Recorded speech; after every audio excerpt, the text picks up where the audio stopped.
Subiu? Guys, this episode will be entirely in English. I'm going to say a quick message in Portuguese. Pessoal, presta atenção. Essa live aqui vai ser toda em inglês. Na descrição, o Gordex deixou o link para a live com tradução simultânea, tá? Então são duas lives.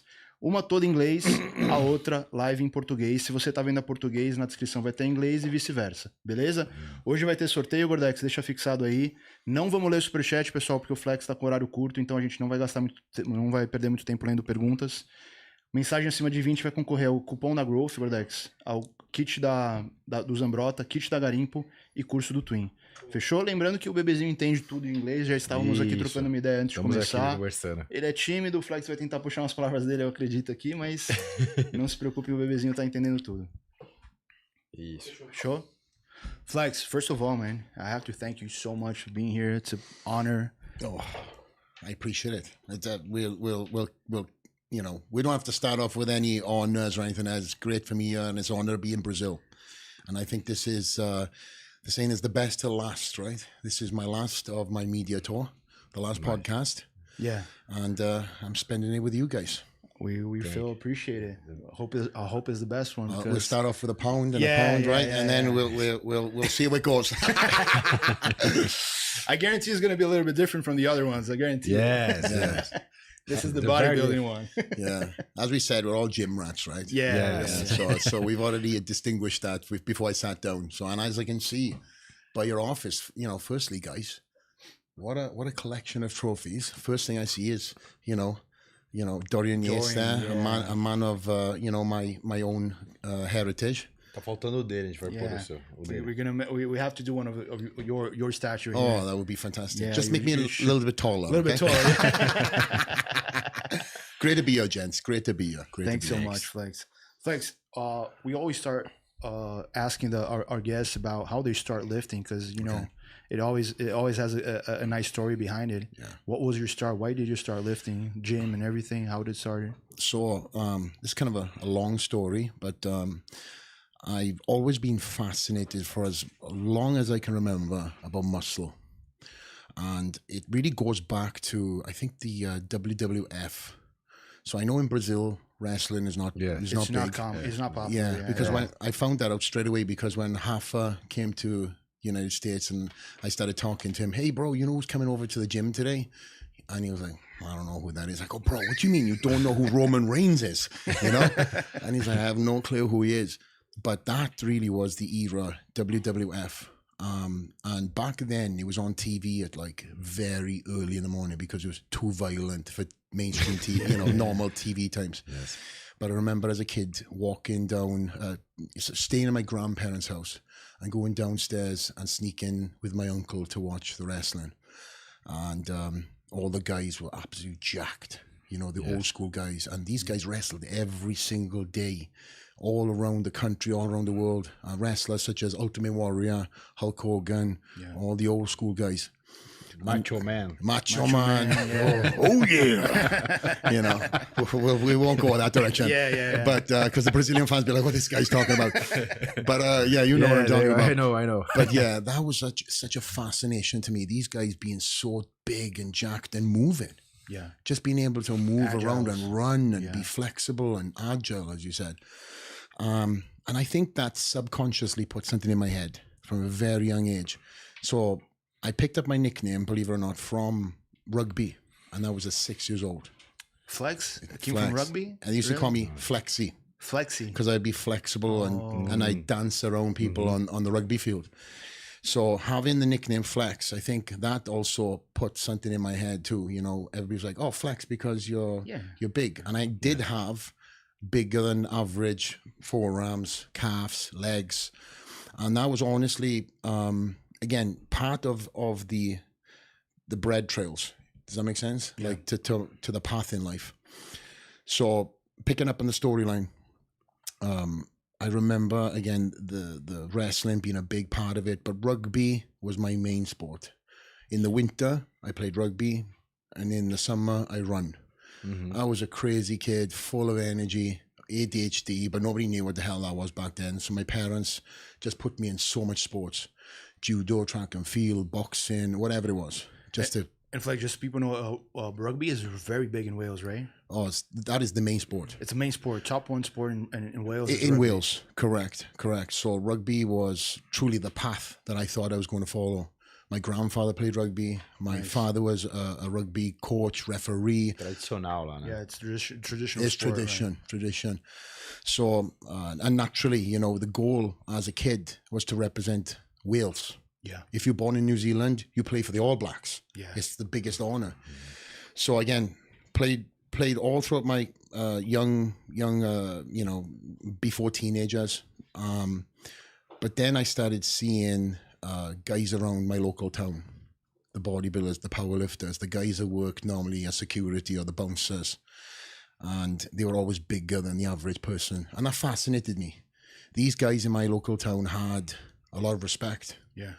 So for me, I wanted to get bigger, but for the rugby field. Now in school, you can imagine, I'm a redhead. Yeah. Bully's dream, right? So they thought. So, but I was not that Bully's guy. dream, yeah. I was a bully. They thought I would be, but again, I had to make sure that I earned my stripes on the rugby field. So that reputation on the rugby field, because it's very physical, you fight a lot. And I was a little scrapper. I played on the furthest position out called the wing, which is normally the speed guy. Yeah. And these wings have kind of a stereotype. We call it pretty boys. Pretty boys. They go on with their hair. They play a whole game and they go off the field with their hair. I was like, that's not me. I am going to ruin my face, fight, everything, right? And as I said, the rugby was a big part of it. But when you get older, you get in the weight room fast. Yeah. There's no pads. So you have to put on weight. And normally it's the guys who play in the front row, which is the, you know, the scrum. The scramblers, yeah. Again, wingers normally, because they're fast, they don't want to put too much weight on. A little bit of, you know, weight training, but nothing too crazy to slow them down. Don't get heavy, yeah. Yes. But for me, again, as you can imagine, I never follow the rules, right? Yeah. So I think you took it a little bit seriously. Yeah. You got a little bit big, right? But at that point in time, I wanted to train so bad, but my parents were so worried that it was going to stunt my growth. Yeah. Make me short. And listen, you see my parents.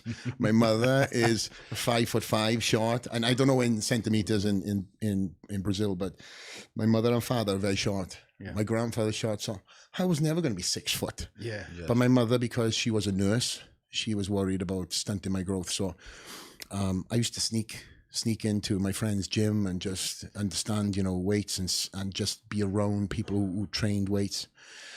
But then it was probably 12 years old. This is where life changed. And there's a lot of stories I'll tell you where life kind of changed in different directions. But my auntie was a nurse in London.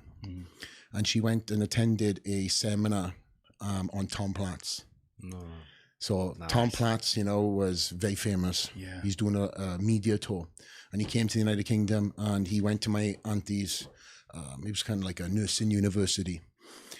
So she seen this American, you know, good-looking guy, and he done, you know, his the blonde hair, and the golden eagle. Yeah, that's right. So he would run his hand above, and that was his pose. And the pose, right? We've shown this. See, we're gym rats, right? Yeah. We know. So she got to meet Tom, and he had his autobiography. So he signed it. She came back to Wales and brought this book. And of course, as I mentioned earlier, I used to stay in my grandparents' house on the weekends. So me being the nosy little fucking kid I was, I going through like a book library. I pull out this book.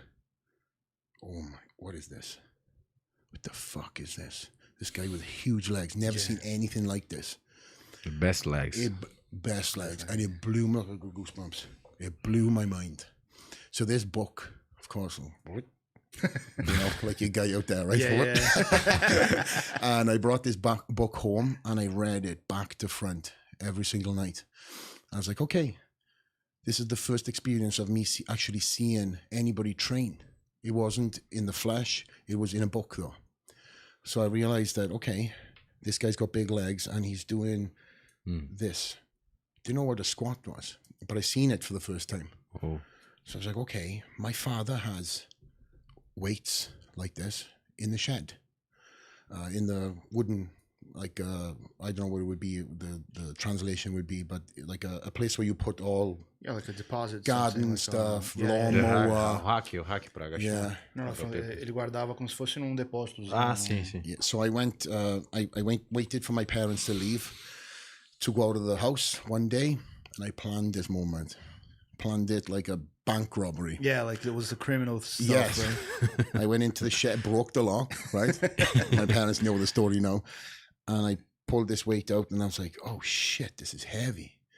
But remember the old weeder weights, plastic coated? Yeah. Remember that? They probably still have some in the gyms, but the collars had rusted, and they were just fixed. They were so old, corroded. They were just stuck on the bar. So I was like, shit, I can't pull the weights off. So, and in Wales, the house is on one level, and then you have steps that go up to the garden where all the grass is, where we used to kick the football and stuff like that. And that's where the shed was. So I had to get the weights out, and I go down, and then I was like, okay, shit, now it's down at the bottom. I got to go through the house, up the stairs to my bedroom. So I pull these weights up, or maybe it was like this, I can't remember. And I get to my bedroom just as my parents came home. And I threw this or rolled it under my bed. So again, it wasn't that night that I started, but I waited again for them to leave. And I remember putting vividly the bar on my bed. And I look at this book, okay, right, so this is on his back. So I back up to the bed, sit down on the floor, I put it on my back. On your back. Okay, and poof, right down. That every night until I got 1 rep. Wow. And then 1 rep turned to 2 reps, 2 reps turned to 3 reps. And this went on for a number of weeks until one day. And you were only squatting. I was only squatting. I didn't give a shit about this big is why arms. You have those legs, right? Well, not so much anymore, but back then, yes. Back then, and I just remember one day my parents or my dad was outside the door, and he ran in, opened the door. Hey, what are you doing? But he had his eyes closed.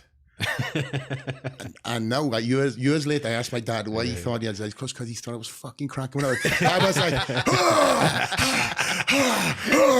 so what are you doing? He's like, oh, good, but you can't do that. But I'm glad you're not doing the other thing. Yeah. Right? Glad you're doing this. Right? So my mom and dad say, hey, you can't squat. You're 12 years old. You got to wait. So of course, in and out over years, but it was really 15 years old that I went to my first powerlifting gym. Okay. And I started powerlifting. But at that point in time, I started buying bodybuilding magazines. So Flex magazine would come out once a month. I remember the old Flex magazines. It was like this thick. Ones, right? And there was another magazine called The Beef. Beef. I remember that. BEEF. Oh, it's UK only. Okay. That's and they would show all the best bodybuilders in the UK, which was more relatable. Yeah. And then I started seeing all the junior bodybuilders, all the guys under 21. Was it? And yeah, under 21, not 21 and under. Excuse me. And I just remember thinking, oh, these guys are huge. 20 years old. And honestly, I would pick up the magazines just to see how big these young guys were. But I had no aspirations about being on stage. And I can tell you that wholeheartedly. I still thought that I was going to be a big rugby player. Okay, you still were a rugby mind at that point. Yeah. And I run. But also, it truly helped improve my speed. Weights tremendously helped my speed. I still have a record. Really? A sprinting record. Wow. Yeah, I still run. I don't know if you guys seen some of the clips of what I've done in the past, but I can still sprint and stuff. And we'll talk about that later on in the podcast. But keeping to the timeline, I joined this gym and I started powerlifting to help my rugby. But I'd always look at the other part of the gym and the bodybuilders, because these guys were massive. And there was a guy back then, his name was Steve Naylor. He was the Mr. Wales, and he trained at the gym. 22-inch arms, beautiful physique, very Arnold-esque physique. Yeah. Probably would have done incredible for classic physique now. And I'll show you a photo of him later, but he was that guy in the gym, but very quiet, humble, but an incredible athlete.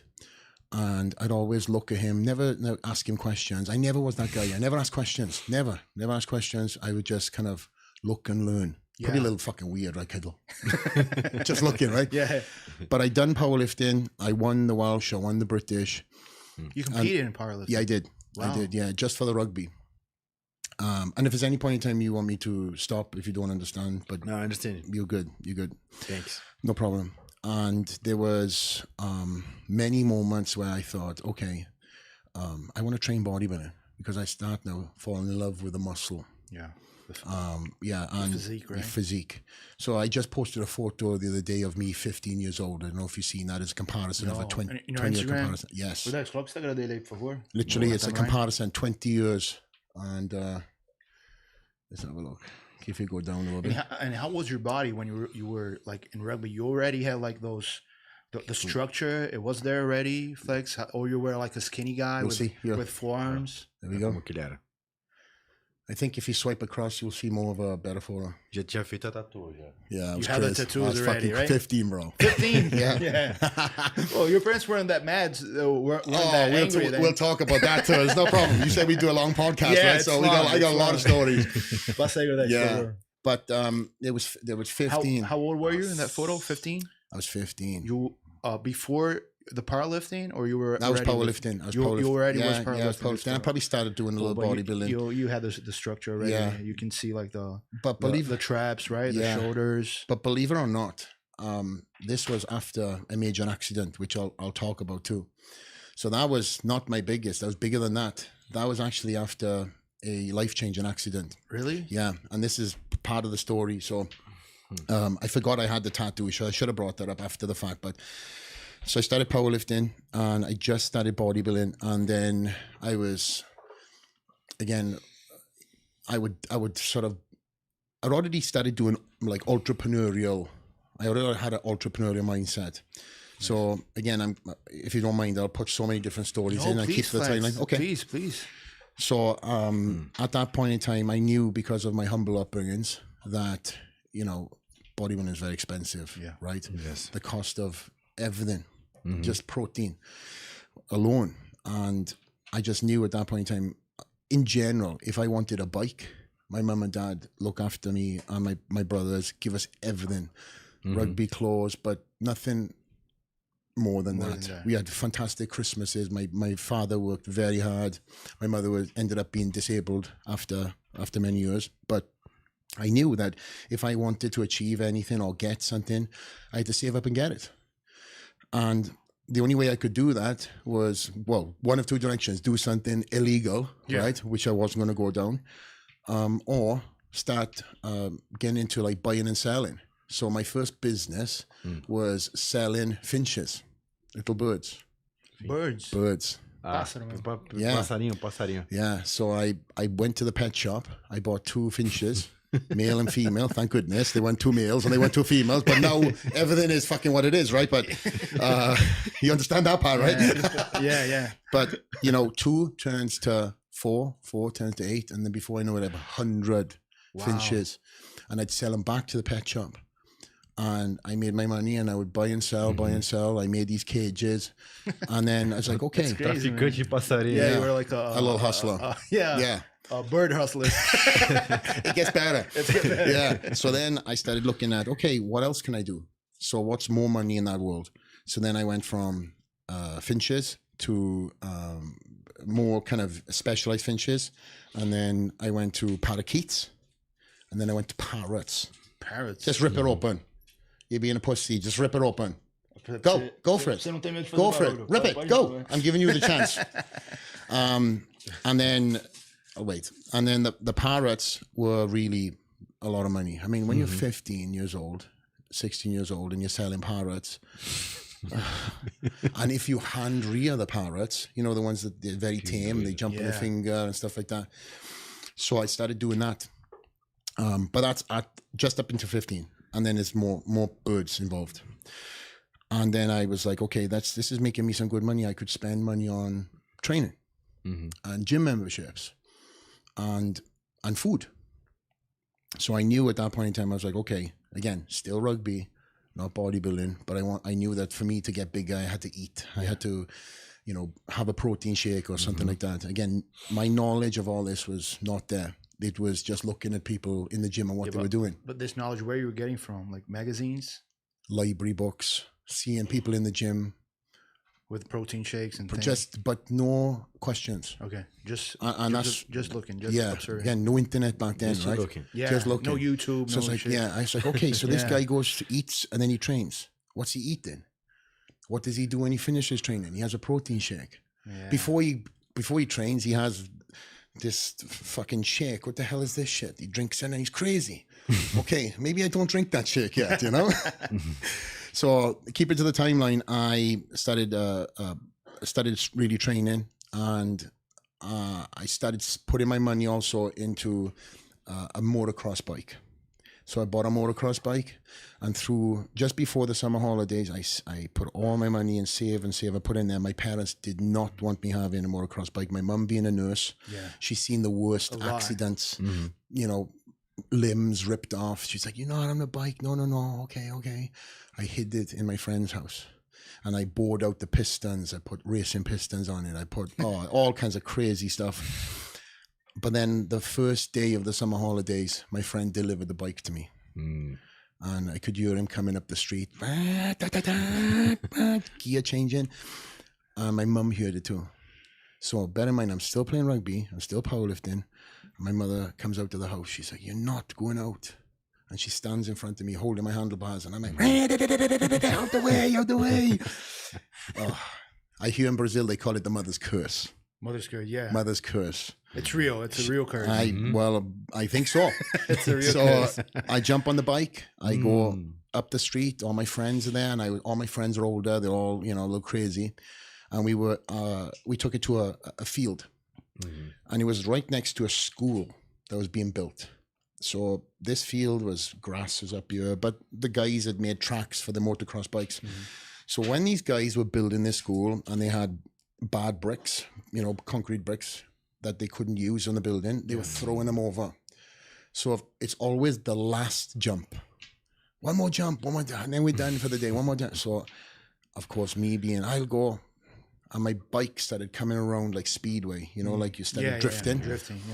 And I was making a new track through the grass, which is about this high. And then as soon as the grass cleared up, there was a pile, and it's about this high of all concrete. Bricks. And I hit that on its side. I go up in the air. My bike, my handlebars caught in my motocross t-shirt, and the bike falls on top of me like this. The back wheel ripping my inside of my quad. I hit the kill switch, and I remember lying on my side. All my friends start running over, like, "Oh my God, is he alive?" And of course, embarrassed. Yeah, I threw the bike off, got up, and as soon as I got up, I straightened my arm up to tell the guys I'm okay. So I dislocated it. As soon as I straightened it, broke it. I go to the hospital, and the surgeon told my mother, "Hey, he's in bad shape. You have to sign this, just in case we amputate his arm." Oh, wow. I was 0.5 centimeter away from losing my arm. Wow. So thankfully, great surgeon. Still have the pin in my arm. You still have the pin today? Still have the pin in my arm. And there's a lot you'll find. The more Deu stories I certo a tell. cirurgia, né? Que tem um antebraço bom. It was a good, successful surgery, right? Yeah, thank God. Otherwise, they'd be calling me Stump instead of Flex, right? Yeah. So I ended up having that surgery, coming out the surgery, and of course, summer holiday starts. And I'm sitting like this in a plastic cast. All my friends are doing all kinds of stuff. I had my days, but I said to myself, I could sit here and mope, poor Flex, you know, or I can start planning what I want to do when I get out of this. So, of course, have you guys broken your arm before, or leg? Never. Okay, so this cast was like this, but I had little movement. Yeah. So it's like, oh, this is going to be no problem. When I get this cast cut off, when they cut it off, my arm is just limp. I'm like this. So I said that, and before that, the goals that I set out for myself was, okay, when I get out of this cast, I want to do a handstand. Crazy, right? Wow. Handstand, walk on my hands, and also do a backflip. I said, these are the crazy things. I'm going to do this. Everybody else thought I was nuts, but I love that. Tell me I can't. Yeah. That's the kind of the theme of my life. So when I got the cast out, it was so small, so limp, that I said, okay, I'm going to train this arm back up. So I remember getting a can of beans. Yeah. you have beans in cans in Not Brazil? in cans. We have Okay. like in bags. Like Okay. bags. So say a can. A heavy can, yeah. Yeah. Heavy can. Well, this is not heavy. This is a small little can Smaller? of Heinz can, whatever, soup or whatever it was. And I picked it up. Oh my God. And I start to build my arm up with cans. And then from there, I went to sugar, you know. Yeah. And I started strengthening my arm slowly but surely. So then I was like, okay, I'm going to start to learn how to do a handstand. So my mother, of course, you can imagine, she's like, you are going to break your arm again, you're crazy. But I said, no, I'm going to do this, because all my friends, it's still summer holidays, all my friends were having fun, and I kind of was like, well, I can't go out and do anything crazy, so I'm going to be crazy in my own house. So I remember doing a handstand against the wall, falling, caught it. Half a second. I was like, yes. It's like that little bit of hope. Yeah. I done it again, caught it for 1 second. And then I was able to hold it over some time against the wall, maybe a couple of seconds. Okay, let's do it without the wall, without the safety net. And I managed to do something, you know, nothing crazy, 1 or 2 seconds. But that gave me hope that I could actually pull this off.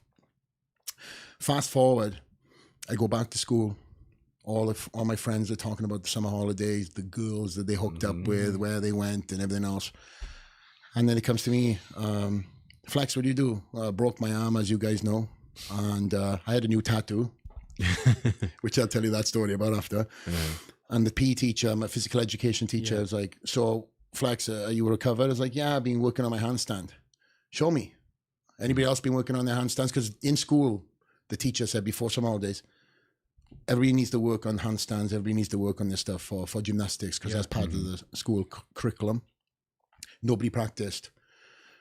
I walked all the way up the gym hall and I walked back. And it was like, bro, you were in a fucking plaster cast before the summer holiday, and now you were doing this.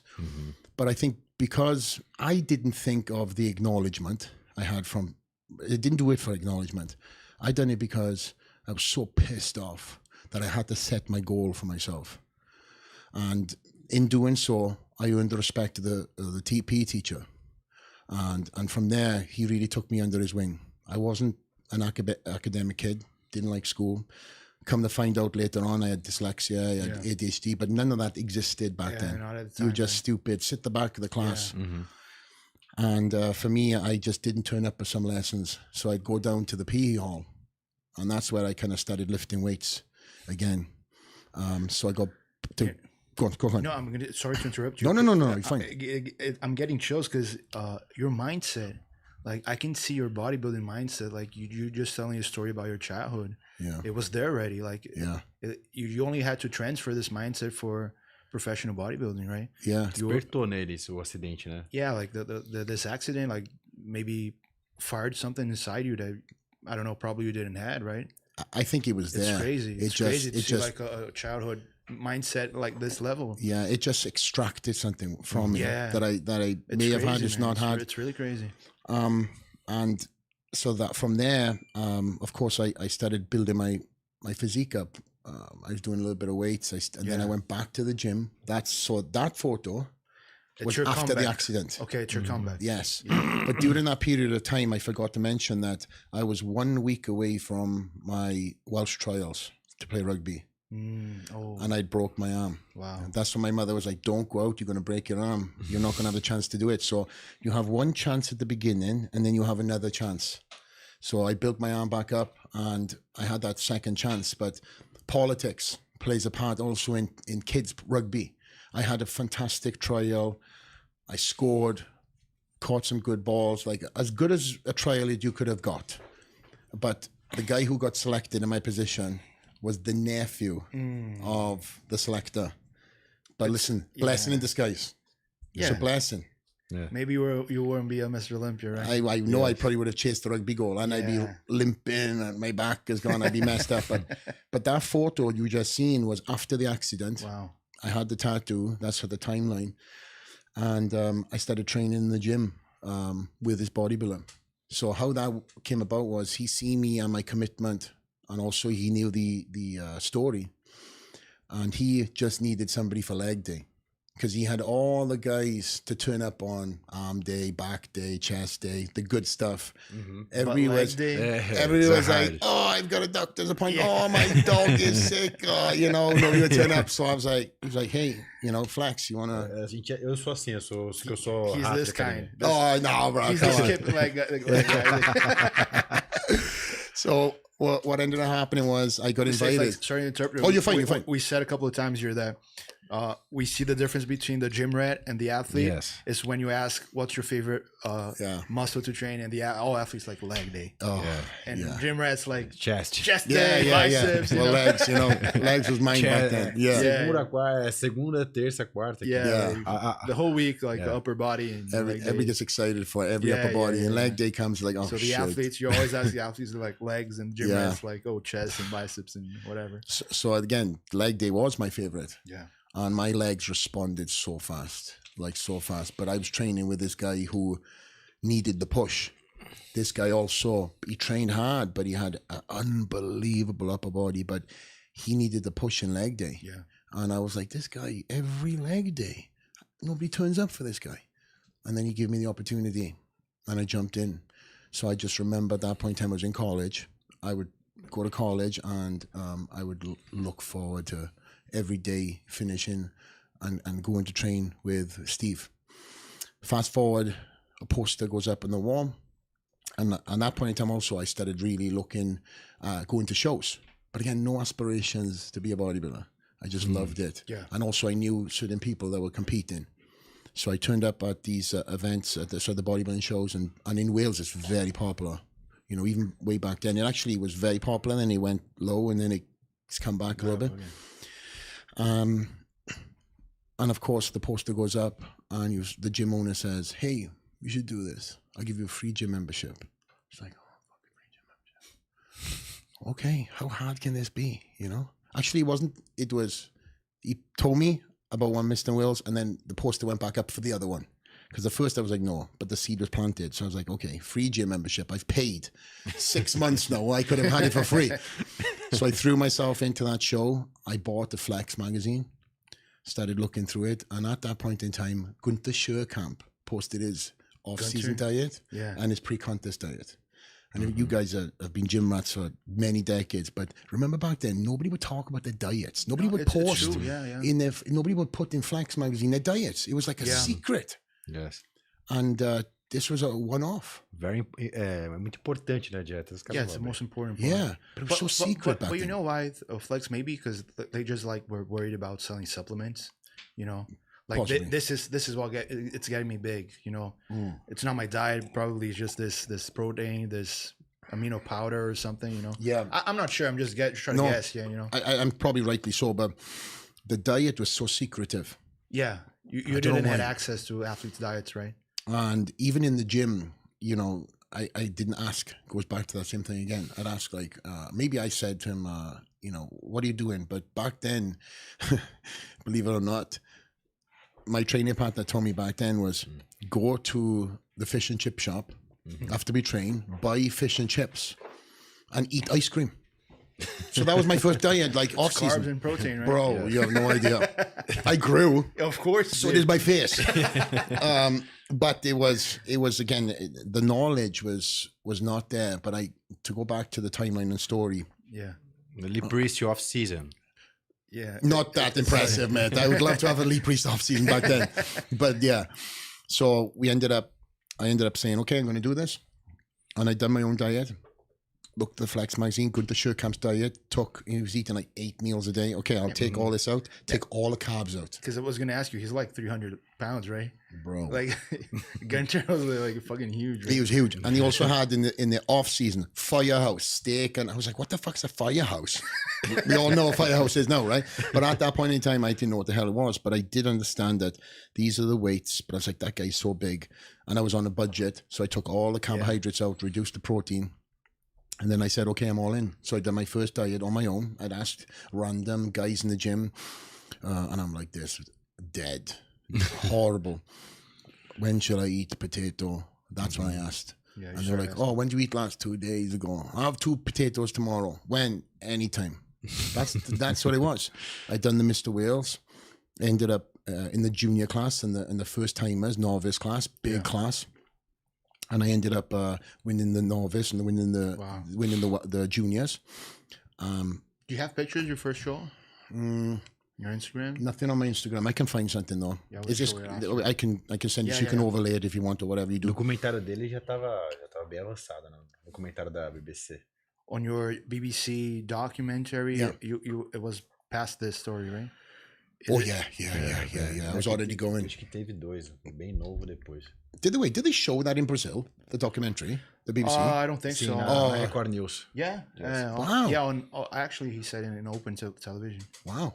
Já, I Very didn't know impressive. that. I saw it on No. YouTube. Uma época Yeah, na Record News já passou. 2008. Let me see if I have like a transformation video on YouTube or something. Maybe. I don't know. It's one of them videos that even I can't find. It has to be a deep dive. But I ended up winning that class, walking out to my car. Bro, I was living hell. My parents were like, what the fuck you doing? You know, like, when is this shit over and done with? You know, why are you doing this? But then they went to the show and they seen Maybe for we the have first time. Maybe we have something here, Flex. is this? Bota na tela, por favor, o vídeo que eu te mandei. Let's have a look. Beleza. Fechou. Do you want me to talk until it pops up? Yeah, it's right there. Oh, what is this? Just take us through when is the first one. Tá bom, Vizão, pode deixar aqui. Be careful with Dorian. Yeah. Yeah, be careful. Okay, this is really way back, right? That was my first show. You were That was the Cocoa Pops. Yeah, the Cocoa Pops already. That was when I was 13, I think. 13? 12, I don't know. Let's have a look. What else we got? Sempre bem condicionado, né? It said 15, but it wasn't 15. That is... That first show, no. That's like guest posing, believe it or Guest not. posing? Yeah, Wow. yeah. And that's my first training partner. That was after my first show, yes. That was the day after my first Pausa aí, show. Rodex, por favor. Volta ali. You said about the trophy, right? Yeah, told you. Oh, Yeah. yeah. Yeah, that one is that one It's the there is the same. overall. Same trophy. That one is like the that same one's trophy. on. Yeah. Same trophy. I have A gente tá falando desse troféu aqui atrás, ele falou que tem Three of igual. them. É Isso, igualzinho, yeah, three of them. igualzinho. yeah, I have 3 of them. É lá daquele. O Manu ganhou naqueles Yeah, cantos ali. it's from England, this one. It's from England. Oh, right, okay. Yeah, it's from Yes. Mr. Universe. Ah, it's in probably England. made by the same Yeah, sculptor. probably, yeah. yeah. But look at the photos now. All these are all the bodybuilders that trained in the gym in the background. This is the gym where you were attending. Yeah, at the it was time, a right? powerlifter's gym, and it was only a few bodybuilders that done it. But the next photo was the show that actually, if we want to pause it on the next picture, and it Pode actually pausar na próxima, Rodex, por favor. it'll transcend into my story. Okay, perfect, right there. So I ended up. This was your physique with no knowledge, with eating this way. Well, I'll run into it now. No problem. So I'll tell you. So I went to I done the Welsh. All I wanted was chocolates because I was a big child. I played rugby and I didn't eat a single cheat. Didn't cheat, nothing, because I knew nothing. It was just focused on getting through 12 weeks. And I was just so hungry for chocolate. So all my friends in college knew me, but also they knew like I was this crazy, energetic kid. And over time, you know how it goes. You get tired. And he was like, Flex, we miss you. You know, when you back? Yes. I'll be back. So I'll be back 2 or 3 weeks. So, I don't know, brain dead. Yeah. So everybody knew I loved chocolate. So all my friends built this big bag of chocolates for me and brought it to the show. All my friends came from college, air horns, crazy, because they were excited to see what I'd been dieting for. And a lot of these guys and girls didn't know anything about bodybuilding. Desde a infância, ele é um cara muito popular, muito querido, né, por todos. He's asking, like, since your childhood, you already were a popular guy. Like, everybody liked you, and not so much. I think so. I mean, it's hard to ask somebody if you're popular. You know, I guess. Ele acha que sim, mas não dá pra falar. I think so. Se nomeia popular, né? I think so. I mean, I was a crazy little redhead, right? That played rugby, and then I went to this thing, right? Yeah, yeah. And I was walking out with the arena from the show with my 2 trophies, the first timers and the novice. I go into the car and I get on the window of the car, put the window down. And I recognize the face, and he's like, "Hey, are you going to compete in the British Nationals?" And I said, respectfully, I know who you are, but I said my parents won't allow me to do this. He's like, "You've got to. You've got to represent Wales against England. You know, it's a big rivalry, Yeah, right? right. England, Scotland, Ireland. But Scotland, Ireland, we love. England is the biggest rival." So I said, I'm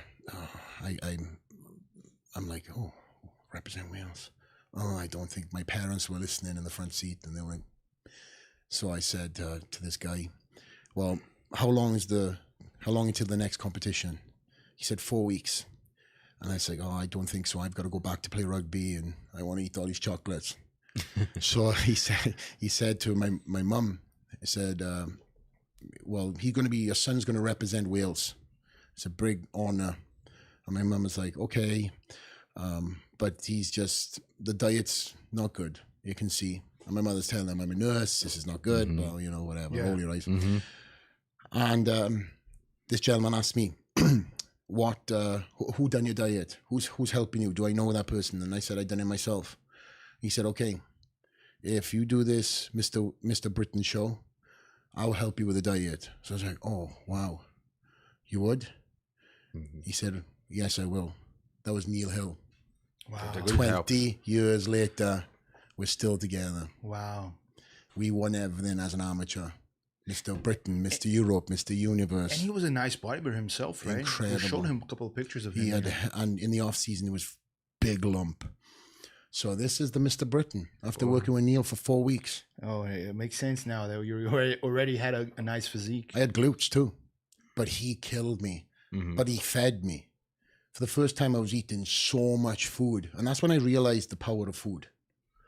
And he basically had me doing so much pausing and squeezing. And I was dating this girl at the time. And every night, you know, I stay at her parents' house and stay overnight. And every night be in front of the mirror, squeeze.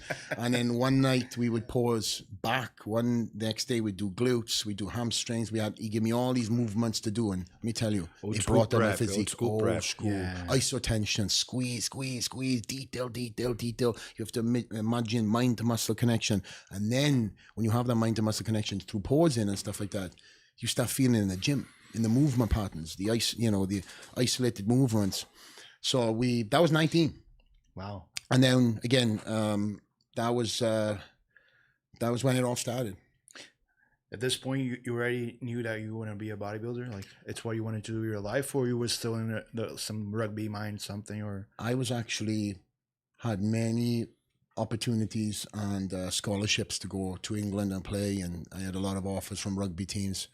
But at that point in time, obviously, when you have a little bit of, I would say, attention, not fame, because it's not fame at that age. You get a little bit of attention. The magazines are speaking about you, but also at the same time, message boards. Remember the old school message boards? Yeah. Then I started, the UK had their own version of the message boards. Remember back in the day, there was Get Big, there was Chad Nichols's Muscle Forum. I can't remember what it was called. Muscle Mayhem. Get Big was a famous one here in Brazil. Yeah, we had Muscle Mayhem, I think it was too, where a lot of pros would post in it. Yeah. It was Chad Nichols's website. But that's what it was back then. And then my image would go up there. And then I started reading everything you shouldn't read about yourself. Yeah. This kid is shit, you know, fucking, how dare he have the nickname Flex? There's only one Flex. Yeah. And I'm reading it. Oh, that's true. And I'm like, what? Right? Like, I'm dedicated my life to now at this point in time. Like, and there was grown-ass men talking shit about a 19-year-old. And I just couldn't get my head around it. But then I realized that it's part of it. Yeah. It's part of it, and it's going to happen. But it's still, at that point in time, I refused, because to your point, I like to win people over. I like to be friends with people. I like to have the same relationship back. But then I was having all this conversation about people I never knew. So this image ended up going, as I said, to America, and I get an email from a guy called Ed Connors. And Ed Connors owned Gold's Gym, Venice Gold's. So he sends me a message. Hey, this is Ed Connors. I've helped out a lot of bodybuilders. I'd love to fly you to the United States. Who's this fucking guy? You know, he's going to bring me out, lock me in a closet, put a chain around my leg, you know. I was like, no. My mother was like, no, go in. There's crazy people out there. And then I had another email from him a couple of months later. I was like, oh, man, this guy's persistent. So then I started thinking, like, maybe I should look into this. So he sent me another email. He's like, use these people as reference. So it was a big promoter back then. He was Dorian Yates' business partner called Kerry Case. He'd done the Wembley Grand Prix, you know, the famous lighting at the Wembley Grand Prix, the British Grand Prix, the one that Flex Wheeler and Ronnie Coleman were in the lighting. Sick. The best. Oh, One of the stupid. Best lineup. Unbelievable lineups and unbelievable lighting. Yeah. He ran that show. He was a promoter for that. He's a gangster, but he loved bodybuilding. Yeah. So, yeah, you know how it goes. So, Amigo do Valdemar. Valdemar's friend, you know who's Valdemar Guimarães? He used to train with Dorian back in oh, Temple okay, Gym. Yeah, okay. yeah. I probably know him. Yeah. Dorian hang around with a lot of big guys. Yeah, With leather coats, you know? All sitting drinking espressos, you know? Yeah, this type. My type back then. But yeah, so I asked Kerry Case, Kerry, is this guy legit? And he's like, yeah. And at the time, Kerry and Dorian sponsored Tommy Tomlinson. Remember, Tom used to train with Dorian back in the dungeon before he went to America, which I think there was the wrong thing to do, to be honest. He moved to Venice, he got distracted, but Dorian had him looking sick. He was huge, and he had the glutezilla. But he's like, yeah, Tommy has gone over to America, and this is the guy who brought him out there. And I was like, okay. So I reached back out, and he said, I'll buy you a plane ticket. And I ended up going out to the United States for the first time, and 19 years old, it blew my mind. I went out for, I think it was like 4 weeks. And of course, my parents were worried, my mum more than anything else. But I walk into Gold's Gym Venice that first day, and it was a fucking magazine. Just the magazine just came alive. I was like, oh, this guy. And also, there was a lot of Hollywood celebrities in there. Jean-Claude Van Damme. There was, the names. And it would be jacked back then. O sonho de qualquer cara.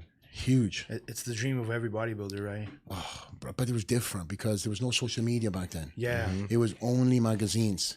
So this thing came alive. Era mais difícil o acesso. Yeah, it was harder access, right? Hard. So I walk in there and I was like, this is what I need to do. What year was this? Oh my gosh. I have to, you know, it's crazy, bro. I hardly ever go back into my mind on years, yeah. stories. I was so focused. I can identify the years, probably like 2000. What year were born? 83. 83? So 83. 2002, Yes. 2003. Yes, that's right. I was thinking in my head too. 2002. And I just went out there and everything's bigger. Everything's portion sizes is bigger, cars are bigger, trucks are bigger. So I was like, oh my God, fucking tits are bigger, everything was bigger. You guys grew up in Brazil. I grew up in Wales, you know, it's a little different, you know? It's American life. Yeah, oh man. And I just remember going to Goals and staying in this guy's house. And in this guy's house, the first day I stayed there, I got up the earliest because of jet lag. But you as I was saying, you guys, let me test your knowledge. Remember Jeremy Freeman? He was a muscle tech guy. No. Don't let me down. Come on. Jeremy Freeman? Jeremy Freeman. No. Coloca Maybe we can pull it no up. Google aí. You I recognize remember him. Tony Freeman. Very big, blonde hair. He didn't have the big arms, but he was a big guy. He was a muscle tech guy. He was pushed hard, but he was living in the house with his wife in the basement, and he was a very successful business guy, but he was trying to, you know, live the bodybuilding dream. Jeremy Freeman. Jeremy Freeman. Yeah. Jeremy Freeman. And he was in the basement, and upstairs was a guy who was trying to get into the WWE, but he just had a massive cast, and he had a reality TV show. There we go. Remember that guy? Nossa. Meu Deus. To be honest, no, but he's fucking huge. Oh my Bro, God. he's huge. Já fez vídeos dele. He was the face of muscle. One of the faces of Muscle Tech. Muscle Tech. Big Back in bone. the days, Nicest guy ever. Yeah, I lost connection with him, but I know he does very well. He's a very successful he's business fucking guy. Huge. Yeah, he had a little bit. You know, he didn't have like a small waistline, but he kind of reminded me of Jay a little bit. You know, but he was tall. Nice guy. Him and his wife were very, very nice. Wow. I think he won the North Americans, and he was trying to get, you know, chase more pro shows. Alive. I think well, that's a question these days, right? But yes, I asked that question, believe it or not. Yes, I hope he is. He didn't go to Olympia or something, or I'm not too sure. But he was one of them, you know, pros that was on the scene but never could break in. And it was a tough year. You think of the guys who you're standing against back then. Yeah, early 2000s, you're crazy. Yeah. And but he stayed in the house. And then there was another guy who lived there, and his name was Joe Millionaire. He had a reality TV show called Joe Millionaire. It was the first ever reality TV show, and he like before The Bachelor. Yeah, I know Bachelor. Yeah, so he had to pretend that he was a millionaire, and the women had to fall in love with him. And then at the end of the show, he's like, "No, I'm broke." Wow. And he had just won the show, and after the show had ended, the girl that actually fell in love with him, they separated them. So he was out smashing all these chicks. All the people recognized him, and they were waiting to get together. But this guy, he was there in the house too. And I stayed in this room that a gentleman had just left about 2 weeks before. And they were telling me about this guy. He had gone to another TV show. And I can't remember the name, of course. Oh, he'll come back to me. But either way, it was a reality TV show. And the guy who stayed in my room that left 1 week before me was John Cena. Wow. John Really? Cena. You actually lived with John? No, he left 1 week before. 1 week before? So I moved into his room. Oh, got it. And the first ever guest that stayed in that room, that when Ed moved into that house, Lee Priest. Wow. So it had a lot of history, a lot of guests had come and gone, and people have written in the books there. So I was like living this fucking bodybuilder's dream, this gym rat's dream, right? Yes. Every athlete he's helped out, from Rich Kaspari, Ultimate Warrior, the wrestlers. So he helped bodybuilders and wrestlers, and the odd Gold's Gym. Pergunta pra ele a diferença de treino, qual que foi, ele viu a diferença de treino da área dele pro pessoal da Gold Gym? What was the difference in training mentality when you went from Wales for Gold Gym? That's a great question. Thanks. I was very disappointed. I came from a small gym when these guys went crazy. And when I got there, not the first time, because the first time I was just wide-eyed. Yeah. But when I came there the second time, all the pros had left. And only the pros that were left at that point in time, I'm not going to name names because they're friends of mine now, but they were on the phone, they were talking to chicks. So it's like, man, I've moved all the way out here to be around this. And before I talk about that, I'll finish off with what I was saying. But I knew at that point in time that I was all in on this. I was going back to Wales to save my money up, to come back and forth. But when I kind of decided to move here come over for more than a couple of weeks, like I said, all the pros had left Goals. There was very little pros. So again, I still trained in that area, but what I found was, believe it or not, I didn't start going to Goals. I went over to World Gym. Because World Gym was just as popular, but it was a completely different energy. There was no music, and a lot of the guys who owned Goals or worked in the reception were all the old school guys, just like we're talking about bodybuilding. They would love telling stories. So I'd go in and train, and then when they heard my accent, they went to ask me, you know, all these questions because they knew people, they competed against people. But it was, Pumping Iron, when Arnold walks into the gym and the guy jumps into his arms. Yeah. Vinny run Goals World Gym. Wow. So he was the guy that was like, come on. And they didn't care about my nickname, Flex. They were like, oh, we don't care. You're cool. So I loved that environment. I was around these old school mentality guys, and I trained hard. And that's where Lee Priest was training, the exact same gym for World Gym. Not where Joe had it, because they moved it. And now, unfortunately, they don't have that building anymore. But a lot of memories. I'd go back and forth to Goals, but what was happening back then, it was just a freak show. There was some weird people in Goals at that point in time. And I had a great experience, don't get me wrong, but I was there to train. I was there to be the best. And then I started hearing about this gym in Fullerton, California, where all the Flex photo shoots are going on. So I ended up saying, I got to check out this gym. And I drive up, and it's Milos Sachev's gym, where they used to do all the photo shoots. So I just sat there one day. I got up, Milos invited me, and I came in, I sat there, and I just watched so many of the best guys come in and out. And I was like, this is where I need to be. this is where I need to be.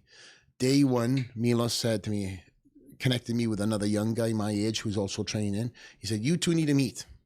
And Flex is going to sleep on your sofa, sleep in your house. And the guy was like, I don't have a room. I have a sofa. He goes, that's what I done. I saved my money and I slept on that sofa for a year and a half. Wow. And I turned up every single day, earned my stripes. Every pro was coming in from, you think about Troy Alves, Gustavo Del, Mustafa Mohammed, Ahmed Schultz, Art Atwood, the Gunther Scherkamps, the best of the best, the best, the best. Everybody was coming in to do photo shoots for Flex magazine in that gym. So then I said to myself, okay, I'm in the right gym. I have to stay in good off-season condition because I'm going to have an opportunity, unless I'll create an opportunity. Não tinha 212, não tinha na época. The two was 202 or 212? Open only. Open only. Yeah. Think about this. 21 maybe at that point in time. I was still going back home to compete in the juniors. I was coming back and forth. But I was so kind of driven and delusional. You have to be, right? Ronnie Coleman was the champ. And I'm like, I'm going to fucking win this, Mr. Olympia. Wow. That's confidence. Yes. Yeah, delusion too. Yeah. I don't know if it's confidence. I think it's my Yeah, it's delusion. hard to understand, but Yeah. O sonho de vó, né? yeah. It's But you like have to be, right? You have to be. You have to think big. That's what I tell these guys. Like, if you don't think big, you're not going to get big. If you don't dream big, you don't get that dream. And I was dreaming so big, and I was like, fuck, Freak era. Freak era. So I knew that I was around the right place. And Milos had a lot of athletes that he was prepping, and I got friendly with Milos. And Milos, I actually stayed with Milos at one point in time because my friend, so it's in and off the sofa, you know? Okay. But it was a great experience. I mean, think about it. It was like an apprenticeship, but I had to earn my stripes. So all these athletes were coming through the gym every day, and nobody had leg day partners, right? So I was the guy. They were like, hey, I don't have a trainer, but Flex will train with you. I fucking trained legs yesterday. Fucking Troy Alves kicked my ass, you know? And he's like, oh, you're going to train legs again today? It's like, okay. But you earn your stripes. And that nickname Flex, I had a lot of shit for it back then too. But People not got the in you? guys, not the pros. I earned that nickname with them guys. And once they heard the story about where it came from, and they knew it was nothing to do with bodybuilding. And also, there's a lot of stories that'll probably start coming back in my head. At one point in time, I was like, I might have to change my nickname Flex. And my mother and my father were like, no, this is who you are. I was called Flex by everybody. The teachers. Wow. So when I was in trouble, Flex Lewis, please come to the principal's office. Nobody called me James or Stephen. They call me Flex. But Flex, the problem people had is because of Flex Wheeler? Yes. Or because like Flex Magazine, or just because Flex Wheeler. Flex Wheeler. Like So- it's there's only one Flex. And, you know, Well, I that's can what he used to understand, say. right? I That's can what he used understand, to yeah. say, And, but then that time came when I met Flex. And I was like, man, I got to explain to him what my name isn't about. I'm not trying to copy Flex. I'm not trying to be a Flex. I'm not trying to, this is my... Yeah. So I was in Max Muscle. Shout out to Dave Bollé. Dave Bollé actually trains in my gym now. So does Milos, actually. Full circle, right? And I'm sitting in the Max Muscle, which is up the street from Gold's Gym, on the sofa. Everybody used to come in and play the PS1. Everybody did. They all smoke and fucking play the PlayStation, right? So we were all in there. What do you used to play at that time? Oh shit! It was Madden. Everybody loved Madden. I Yeah, had no clue what. NFL. No, I had no clue. You know, us guys like we're either football You or. hate football as a good rugby guy? You hate football? I didn't understand it. I didn't. I was like, this I doesn't make understand, sense. 'cause I You get don't- tackled, everything stops. It's Yeah. like, keep running. Yeah. And they actually can. They actually keep running. No, they can't. Yeah, bro, they can. If they put their knees on the Oh, the that's ground, different. That's different. But like a lot of these guys, they can actually pass, yeah, they can pass. but they don't. Yeah. They can keep the ball alive. Futebol americano é de mocinha. Nah, What? Post-game. it's for pussies. Football. Oh, I can't say that. I got a lot of football friends. Yeah, I can't, don't do that. they're big Don't boys. do that. They're big boys. I'm a football guy. Yeah. Also. So these pros would all hang out then, and I'd also hang out with some of these guys. But it was kind of like, you know, it was kind of like, oh shit, these guys are now becoming my friends, you know. Yeah. And then Flex Wheeler pulls up on his motorbike. I'm outside, right? And I was like, oh, they were like, oh, Flex is here. I'm like, oh, shit. What do I do here? be cool. In my head, be cool, Flex. Go and talk to him. So he was outside, and I went up to him and I said, "Hey, Flex, big fan." He's like, "Oh," I said, "I have to say, you know, everybody calls me Flex." He's like, "Oh, I know, it's cool, cool," and all that stress, all that thought, all that anxiety, and the guy who I thought would give me the most problems didn't give two shits. So why the fuck am I giving a shit about everybody else and what they think about online? And he was like, "Cool, bro. I'm the black Flex, you're the white Flex. End of story." I was like, "Okay." I know Flex, a friend of mine, and we talk about that story and stuff, but he was super cool. Of course, he was big as hell back then. He's probably like maybe high 200s, maybe 300 pounds, if not. But he held it so crazy. Yeah. And we told the story. And of course, I can't remember if we hung out a little bit, but he was come and gone. And I just remember having that moment. And I was like, okay, that's a bag off my back. I don't really care anymore about what people think. And I ended up, as I said, training in Milos's gym and just training every single day, twice a day. I was doing giant sets. Crazy. Very and tough, it was very tough. And also I wasn't eating enough. Like Milos have the mentality of you can never overtrain, only undereat. So I was trying to eat as much as I could. We were having the shakes in between, you know, all those crazy shakes, you know, and I just was full all the time. But for me, I like training, but that was kind of a moment in my life where I was like, oh man, this is kind of too much, because I didn't feel like I was eating enough to even respond. Yeah. But it was a moment in my life that I can say, like, I've trained with that style. I've trained with the best, and we would train in a group. And you name the names back then. We would come in and we'd all train together. He-Day was around us, Trials, the names, right? But it was a moment where at that point in time, I was like, okay, this is now, I have to kind of make my own kind of training style up for me to progress. And I knew that wasn't it. And it was one of them times where I had to break off and do my own thing and start training to find my own style of training, right? Yeah. Now that I've trained with Dorian, I trained with Milos, I trained with various other athletes. And that's what I kind of develop in my own style of training. And obviously Neil has his training too, so we kind of merged the best of both worlds.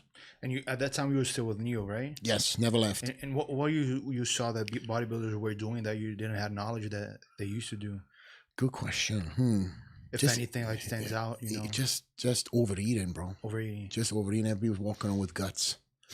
And I was like, what the hell is this? This is not what I signed up for. I love the aesthetics of bodybuilding. Yeah. I love the beauty of bodybuilding. Even Dorian at his biggest, I never seen him with a belly. Of course, you know, he's as much muscle as that guy held. He was going to have a little something, right? The amount of food. But some of these guys were just waddling around. And it wasn't a good look. Some of these guys, again, no names mentioned, they're not here anymore. It was just excess. Yeah, but I think it's only food, or they were like insulin and everything. Everything. And I mean, some guys back then, they were doing all kinds of painkillers and stuff like that. Wow. You know, it was like a crazy time. And unfortunately, a lot of the guys who were into that stuff are no longer. They're gone. Yeah, too much. They're gone too much. You know, bodybuilding at one point in time had this mentality of more is better, more. Yes. If I can grow on this, well, what if I double it? Yeah. If I can grow on 8 ounces, let's eat 16 ounces, you know, or in grams, it would be 200 grams, let me eat 400 grams. Yeah. So everything was just excess, and it just doesn't, you might be able to respond on the short term on that, but you start fucking up your digestion and everything else is gone. It's not a long-term thing. It's not long-term, but a lot of these guys had been doing it long-term. Yeah. And you see like the effects, it wasn't just, you know, physically, but you wear it on your face. Yeah. It looks intoxicated, right? Yeah. And there was a lot of amateurs. Yeah. A lot of amateurs, they were like, okay, if genetically, if a pro looks like this, then he must be. Remember back then, everybody's like, okay, he must be doing this. Yeah. So I'm going to do this. And I'm an amateur. So where's the end cap? Yeah. Right? So then you turn pro. What are you going to do? What's next? Yeah. What's the evolution to this? Exactly. So I was around that, and thankfully I had Neil. And Neil was like, fuck this. If you can grow in ABC, why do you need XYZ? Yeah. And even Neil was, as you had him on the show, he's super, super conservative, and he's have to evolve over time with certain things. But it was never, if I look at my logbooks from back then, it wasn't nothing crazy compared to when I was doing on the 202, but a 202 and then to 212. Yeah. But even the PED side of things, you know, at one point in time, I had to reduce everything, even food, because I was in a 212 class. Yeah, you had to cut weight, right? I couldn't make weight. Yeah. So it's like, what's the point in doing? So honestly, I know this is kind of, the viewers might say, "Oh, fuck you, flexible bullshit." It's they like, will probably. yeah, well, listen, I can tell you right now, which was my camera. This camera, is the yeah, camera, it's like, I don't give a shit. Like, I don't give a shit. I had to make a weight class. I also retired with a head full of hair. Yeah, I had that's 2 true. kids whilst I was bodybuilding. So how much more proof do you need? I mean, I don't know. I'm sure somebody will still call bullshit, but but in regards to some of the other guys who were friends of mine, I actually lived with too, I would be shocked, like some of what stuff these guys were doing. I was like, man, that's wild. It's like where does this all go? Like, where does this fucking go? Like, you've put in your shoulders, your ass, where next? Then fast, and it was just like a wild west. Yeah. And I think now knowledge is power. And unfortunately, I hate to say this, we've lost so many athletes that their mistakes people have learned from.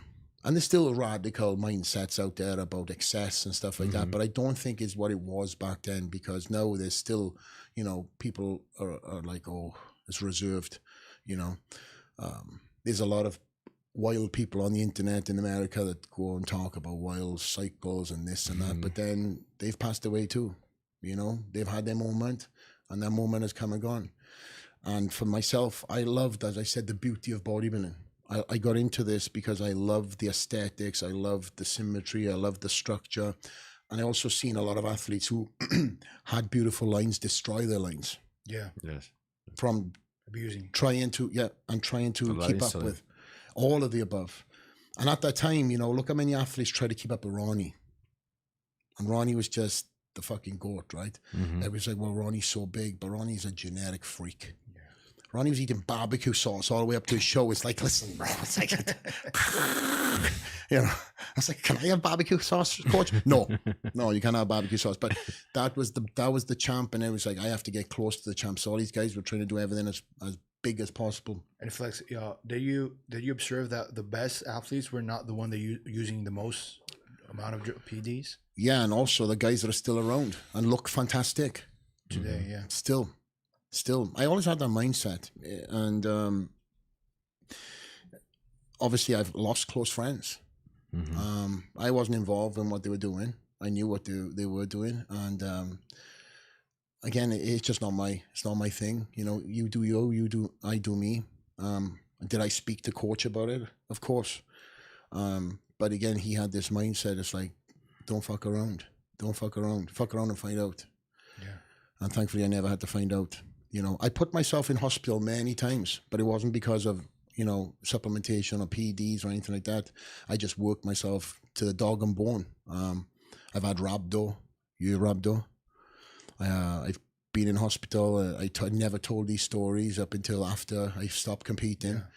But there was, you know, I had to do all these necessary things to stay in the game. And in rhabdo, if you look at rhabdo, it's very dangerous. You had the thing that you were like peeing black stuff or like crazy. Yeah, it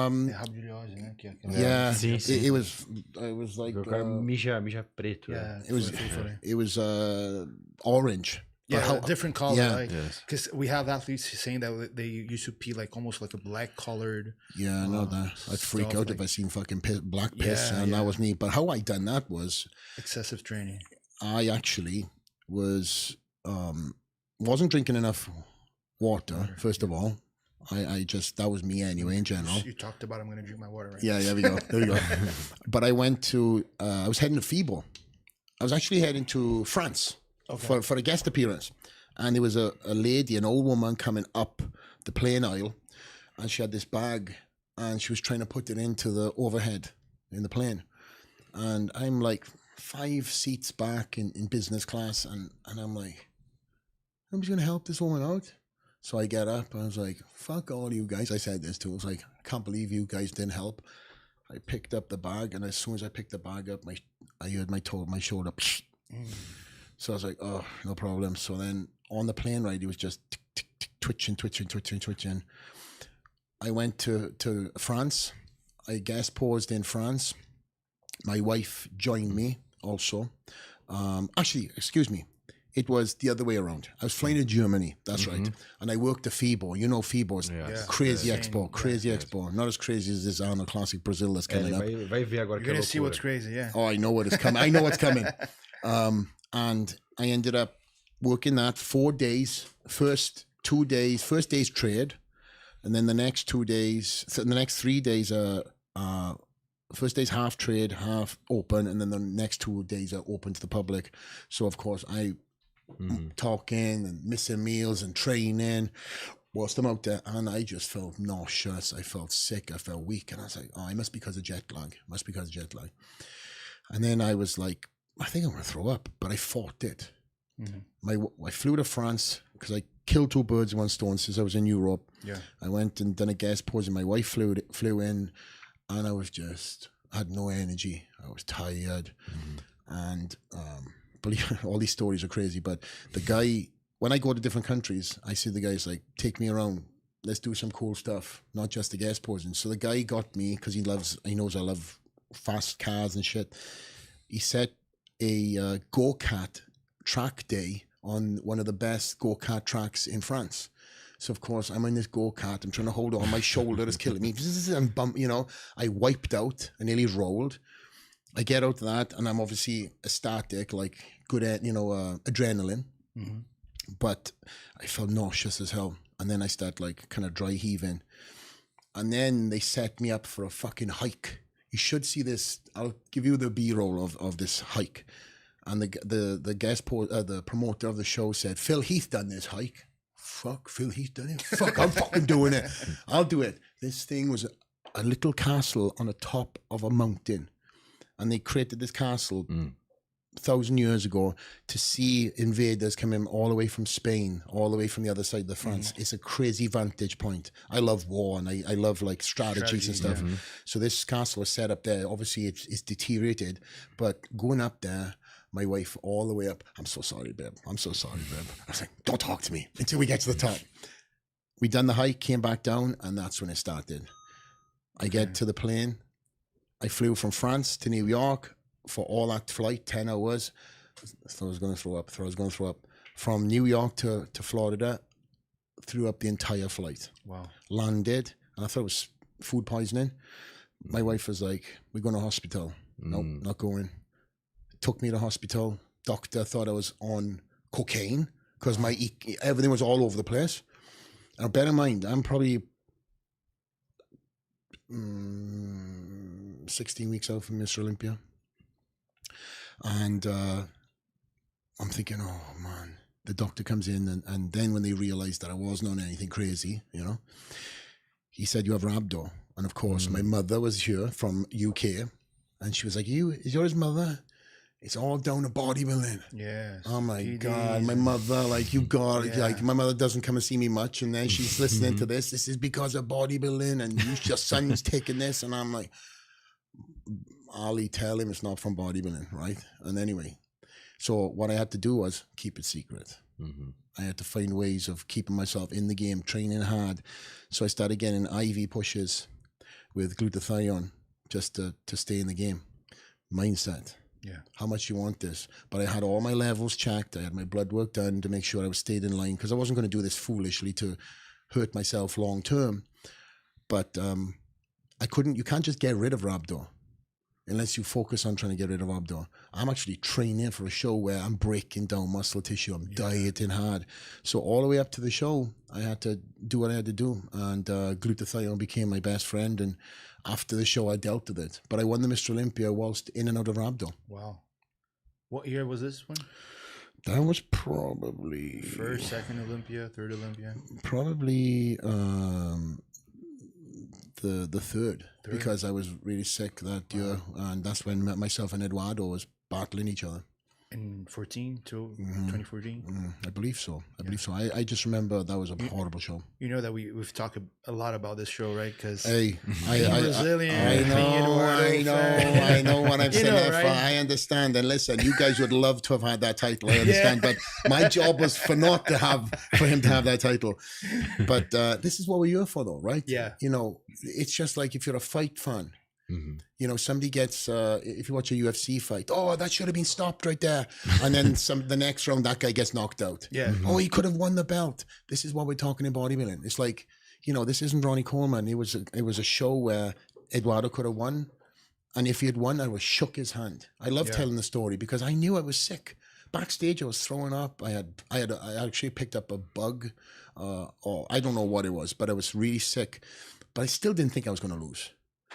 Now, after prejudging, all my real people like Flex is close. Flex is close. It could go either way. You've got to come back to the night show. Yeah. And I don't know if coach spoke about it, but we had to make a plan of action. So our goal was to just pull me down hard and trying to get all that fluid that I was, if you look at the prejudging, I was sweating. In fact, me and Eduardo watched the show. I haven't watched that show since that time. I watched it for the first time yesterday. With him and with both of us together. Wow, that's nice. But that's the relationship we have right now. Yeah, of course. We're you know, that show is coming up to 10 years in September, and we're still talking about and we're it. still and still I get tagged in by every Instagram bodybuilding page. That's True. And they always use the worst photo of me, of course, and the best photo of Eduardo, and rightfully so. You know, and that's what I love about the Brazilian fans. What Eduardo said on our podcast when he came here, that he felt that you came back to the finals like really confident. That's the difference. On the prejudging, you weren't that confident, I believe, maybe because you were feeling way sicker or you weren't at your best, but you came back like really confident. He said like probably somebody told him, listen, you have to have the winner attitude in the stage, right? Exactly it. Yeah. I looked like a defeated athlete up on stage. Yeah. And I was giving it away. The night show, what we done was we went back to the room, we dried out. All I remember was just eating a shit ton of fucking dry rice cakes, no water. And I started getting into my brain.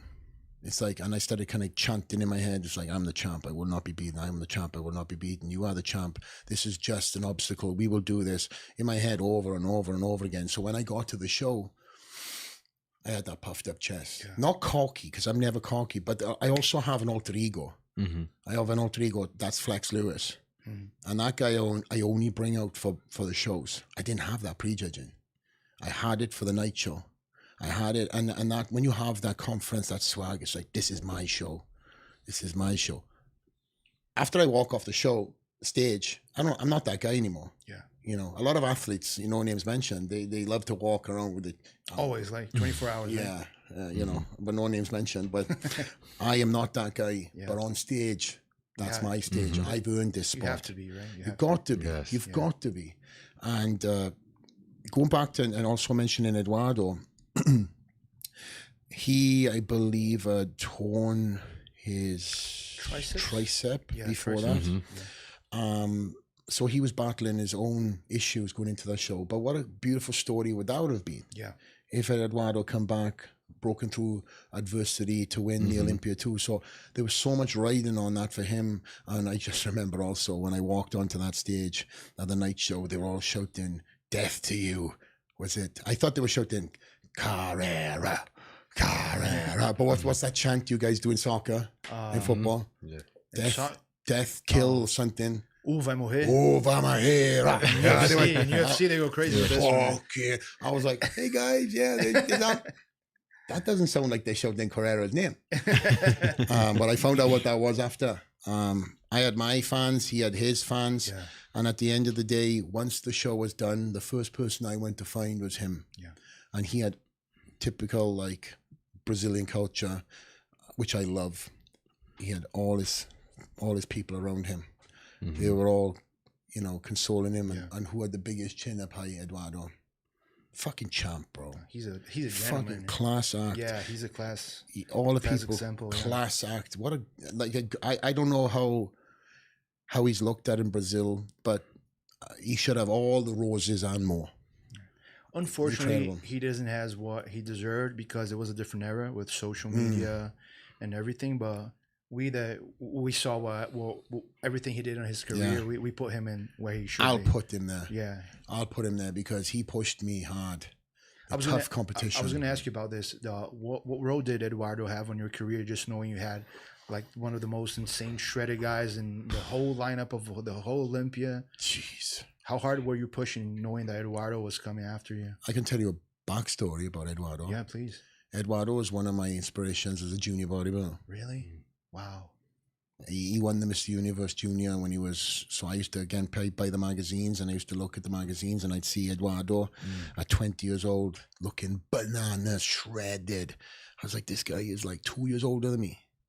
So I had to train that hard. That little Flex Lewis guy was looking at the magazines because he had won the year 2 years before me. Yeah. And then years later, I seen him competing somewhere, I believe, but again, representing Brazil, whatever show it was. I can't remember if it was NABA or something like that. Yeah, I can't remember. NABA a couple of times. And remember back then, so all the athletes know, back then there was 2 federations you could cross over until the rule is implemented. I was actually the first athlete to be banned. You were banned? I was banned by the old regime because I went to... You couldn't do both. You had to choose one. But everybody done it. And they pick on this 19-year-old kid, 20-year-old kid to ban me like 2 weeks before the show. And if it wasn't for our boy Kerry Case, they put me back in last minute. But again, I'm why a junior, not a man? Why? Because I went to the United States and I had a little bit of magazine article and I mentioned that I'd won the universe. So full circle, back to Eduardo. But again, I just seen this guy being an absolute threat. Shredded, super sliced. Super sliced. Yeah. Super sliced. And he was just bananas. Again, Eduardo was apples and oranges to me. I was more put together differently, and he was just like crazy peeled. And just a different era, right? He suffered. And then even yesterday, when he's telling his stories, because we've done a podcast together yesterday, I found out a lot about his story too. And it's crazy that both of us were just 2 young guys chasing a dream and doing anything possible to achieve that. And, you know, you don't know about this stuff, right? But I'm glad that now we have gone full circle and we're talking about these stories, and he heard about my story, I heard about his story. So we, even though we, you know, again, I speak to Eduardo as much as I can, and when we see each other, we beeline to each other. He just had that now, it just kind of brought us a little bit closer because of that struggle we both had and chasing this bodybuilding dream, him leaving Brazil to come to the United States and do all these odd jobs and, you know, just to try and make a little bit of money, and me doing the same thing in Wales. And then we meet years later on an Olympia stage and we're both battling it out. So even, like I said, even if it happened, it still, I would have known that I done everything in my power to win, and that's what I done. I had to. And it goes back to your mindset, right? You've got to control your mindset. You allow that weakness to creep in, and then it just reflects. You know, it's kind of like, you know, a cowering dog. You can see a dog is scared, right? Or you can see a dog that is aggressive. He might be still scared, but he's aggressive. And that's what you have to kind of implement in that mindset. It's like, okay, I know this is not a good spot, but nobody's going to see it. I am going to win this show. I'm not going to allow Instinto selvagem. Yeah, the instinct, Yeah. Wild instinct. Yeah. But going back also to say, like, when I got off that stage, I went up to it, I pushed through. Like, can you imagine all the Brazilians around Eduardo? Yeah. Oh, the enemy is here. Yeah. Let's go. And I'm like, hey guys, hey, excuse me, sorry, I'm sorry, you know. You know, I see Eduardo, big hug. And also, I don't want to say what Eduardo said on stage, because I think he can say, but he said very nice words. Because he reminded me what he said, because I can't remember what he said. I was just like, oh, thank you, thanks. Because you would see my reaction. I seen it for the first time, maybe 10 years, nine and a half years ago for the first time. And I was just like, oh, thanks. Yeah. And he just said some beautiful words. And we hoped that we were going to do many more battles like that, because I truly trained to face Eduardo. And then obviously Eduardo went on the road, and he got beaten by guys that he had beaten before. And he had his own Ups and battles with downs, other yeah. people too. And then I had different guys that came out. Because every single Mr. Olympia year, there was a new guy that was coming to beat me. And obviously they love pushing the Mr. USA's guys, you know. Every year there was going to be somebody else that tried to take it. But it was my job to recreate my why. And that why was not the athletes. Yeah. It was outside of the sport. It was, why am I going to do this? Because I want to change my family's life. Why am I doing it this year? Because of X. So every Mr. Olympia outside of number 2 had a why outside of the sport. And Flex, what were your shows before getting to Olympia? What shows did you win? What shows you competed? My first ever pro show was the 202 Tampa Pro. Tim Gardner's show. And I came second that year to David Henry. And he was the king, the 202 king. Yeah. He came to Brazil a couple of times. Yeah. And then he ended up winning that year, and then the following year Kevin English won. Yeah. So I done the Tampa Pro, and then you could do 202 and open until all the open guys started moaning like, oh, these 202s are taking double money. It's like, there's not even enough money anyway, you know. Just win the show $2,000 back then, you know. But I ended up doing the open class as well, and in the Tampa, and I think I placed 7th, I believe. And the following week, David Henry wasn't competing. He was just going to sit it out and go to the Olympia. And that was Europa Pro Show. And that's what I won my first pro show. It's my second show, the 202. And I came 6th, I want to believe, in the open class. And I stood next to Quincy Taylor and all these guys. And they were pissed that I beat him, because Quincy was literally 302 and I was 202. 100 pounds. Yeah, different. But that's the show that George Farah, he dieted it down for 202, which blew my mind, because George was big back then, and he thought he was going to, you know, take it all. And he was this kid that came out of nowhere and then beat him. And that's how it started. My first Olympia that year was, I got 3rd. David won, Kevin English 2nd. I came 3rd. And that's when I picked up my first sponsorship with Gaspari Nutrition. And your first 202 show? A little bit before my first pro show. I'm sure I said that. I'm sorry. But Rich signed me just before the British Nationals, and I turned pro.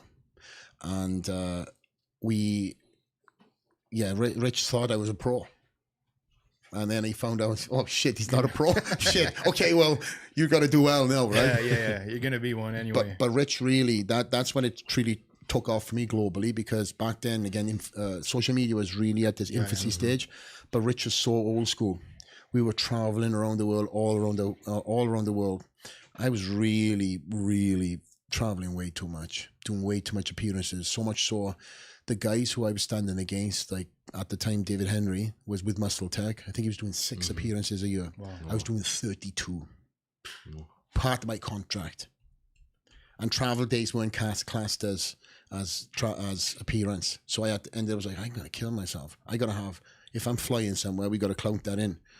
But it was. But there was where you're getting your money from, appearances. Only just my Gaspari, and it was nothing. It was hardly nothing. It was like $2,000. Wow. Now you can't live on that, right? But to me, and being a pro athlete. Yeah. But Muscle Tech offered me a contract at the same time as Gaspari. And Muscle Tech was where everybody was at. Yeah. You had everybody. Everybody, Dexter, Jay, Phil. Branch, Phil. I don't know if Phil was there at that time, maybe. I don't know, sure, you might be right, but then they had Hamid Haida, they had 2008, 9. Back. Before. Yeah. Before. And I thought to myself, well, I could sign with Muscle Tech and be one of 14 guys and not get a look Just in. Another guy, yeah. Or I could sign with Rich and have this knowledge, travel around the world, train with Rich, and truly I seen it as an apprenticeship. The money was a little bit less, but I thought, I'm going to learn so much more. You can't buy this knowledge. And that's what I done. I learned so much from Rich, but the business side more than anything else. So Rich would bring me in on these meetings. We'd go to India, we'd go to New Zealand, we'd fly all over the place, and I was part of the meeting. So I got to hear about all the dealings, like what went on behind the scenes for the supplement companies and all the supplement dealings. And that's where it really interested me more than anything else, having that entrepreneurial mindset. And then also a part I've left off, I had my businesses at that 19 years old. I was itching to get into something. So I truly learned so much more than I could ever have done if I'd signed with another company. Yeah, for sure. And we went all over the world. And that's how my fan base blew up, because I actually got in front of people. Like, when I tell you we went to places that never get traveled to, we would go to little islands on prop planes, land, and kids would line up from school uniforms, excited because the pro has never been there before. I would shake their hands. And then when I turned Instagram on and Facebook on, whatever the fuck it was back then, all these guys followed. Yeah. Because they'd met me. They have a personal relationship. They post their photos. Memory, yeah. And again, everybody's got a story of meeting me for the first time, wherever it was around the world.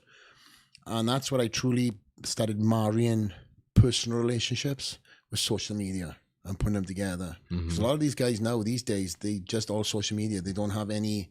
nobody has Personal any context. contact, No, people only know them from stories or posts and stuff like that, and they don't really know who they are and how they can react to people. They're all kind of known as their best version of themselves on Instagram, an edited version of themselves on Instagram. But for myself, you know, when you're standing in a line that's 3 hours long and you're speaking to everybody until the very last time, and you literally speak to everybody. Yeah. That's a memory that a lot of people don't forget, and they love to tell that story again. For sure. But you were doing this before your Olympia championships, right? Every year. Even when you were on Olympia? How you managed being just traveling so much and being an athlete? Even Branch told Rich, he's like, bro, you got to kill this kid. I done it. Wow. I was burnt. I still had the opportunity to turn up on that stage, and the only time I was given off was 6 weeks before the show. 6 weeks. Just to focus. So everybody's like, I never had an off season. It's like, bro, my off season was on the road. Wow. Traveling and eating all over the place and just training whatever time. Jet lag. What's jet lag? Drink a protein pre-workout and go and train at 2 in the morning. That's what we were doing. But how can I complain when the guy who owns the company was doing the exact same thing? Rich. He's old school. He loved to train. He still loves to train. But you were the guy that you took your meals with you. You had your protein shakes. You were like the same discipline you were at your home. You were traveling. Yeah, but I hated to eat. I hated to eat. It was your big problem, right? The biggest problem. And when I moved to the United States from the UK, I started picking up all these digestive issues. And I think it's because of the food change. And also, I started drinking, you know, pre-workouts with fruity fucking this and, you know, whatever flavors, right? So you're mixing all these different flavors and concoctions and stuff, which I never done before. And I definitely had a toll on my stomach back then. But you have no rest. You can't just say, you know what, my stomach's bad, I'm going to take a week off. Poof. You don't do that. You just eat around. You feel sick, keep on eating. You feel sick, oh well. You've got to eat, meal. It's a number. So myself and Rich, and thankfully Rich loved to eat. So every time Rich was like, I got to eat. I was like, Rich, you retired like fucking 80 years ago, you know? But he still loved to live the lifestyle. So it was great because he loved to eat every 2 to 3 hours. And otherwise, if he didn't eat, he'd go hypoglycemic. Wow. Yeah, he was just, his body was... It was used to already. Just used to it, yeah. In fact, what was the mindset? Because I believe that being a 7-time Olympia, I understand the first one, I understand the second one, but after you won like 2, 3, 4 shows, what made you still do this? Because while you talk about your digestion, I feel like it was something that you had really to battle for. It's not was something easy where just, you know, okay, I'm a show, okay, I'm going to do it. You were like throwing up and stuff. Yeah, it was tough. What was the mindset? First of all, in the first Olympias, like your goal was to make money of it. You wanted to be like the best bodybuilder ever. What was the mindset going to the shows? Olympia especially. It was to be the best bodybuilder ever. The money was never there. I had to actually look and be creative to make the money. So the first Olympia I won, and it was like, I knew I could do this. It's like, yes, all the sacrifice, all the dedication, all the missed events, missing my family, my friends, the sacrifice, the sofas that I slept on, the travels, all was worth it to get my hand lifted up. But as soon as that moment was kind of celebrated, they were already saying that, oh, you only won because David Henry wasn't there and Kevin English wasn't there. So it's like, okay. Let's see. Okay. And that 212 class fit me beautiful the first couple of years. And I had time to grow and room to grow in. I truly took advantage of that extra growth. And I moved up from being a low 212 to then being up the top end slowly. But the second year, I had to answer your question, I had to recreate my why. And I've spoken about this many times, but this is something, again, you've got your die-hard core bodybuilding fans here. You have to have a why. Why do I get up in the morning? Why am I doing this? I had my whys on an amateur and it wasn't money. I wanted to be the next level best Mr. Wales. Okay, the next level is Mr. Britain. Next level is, when you turn pro, it's a whole different ball game. Yeah. You're having guys who are doing it for other reasons. They're doing it because, you know, they want to change their families' lives. And I wanted to change my life. I wanted to change my family's life back in the UK. So the second one was reassurance that the first one wasn't a fluke. And the first one wasn't just by happen chance. So everybody was there that year, and more people. And then the next year was our battle with Eduardo. And it was the 50th year. And then the year after that, we found out my wife was pregnant. So to me, I was like, oh, yes, I didn't know I had this gear in me.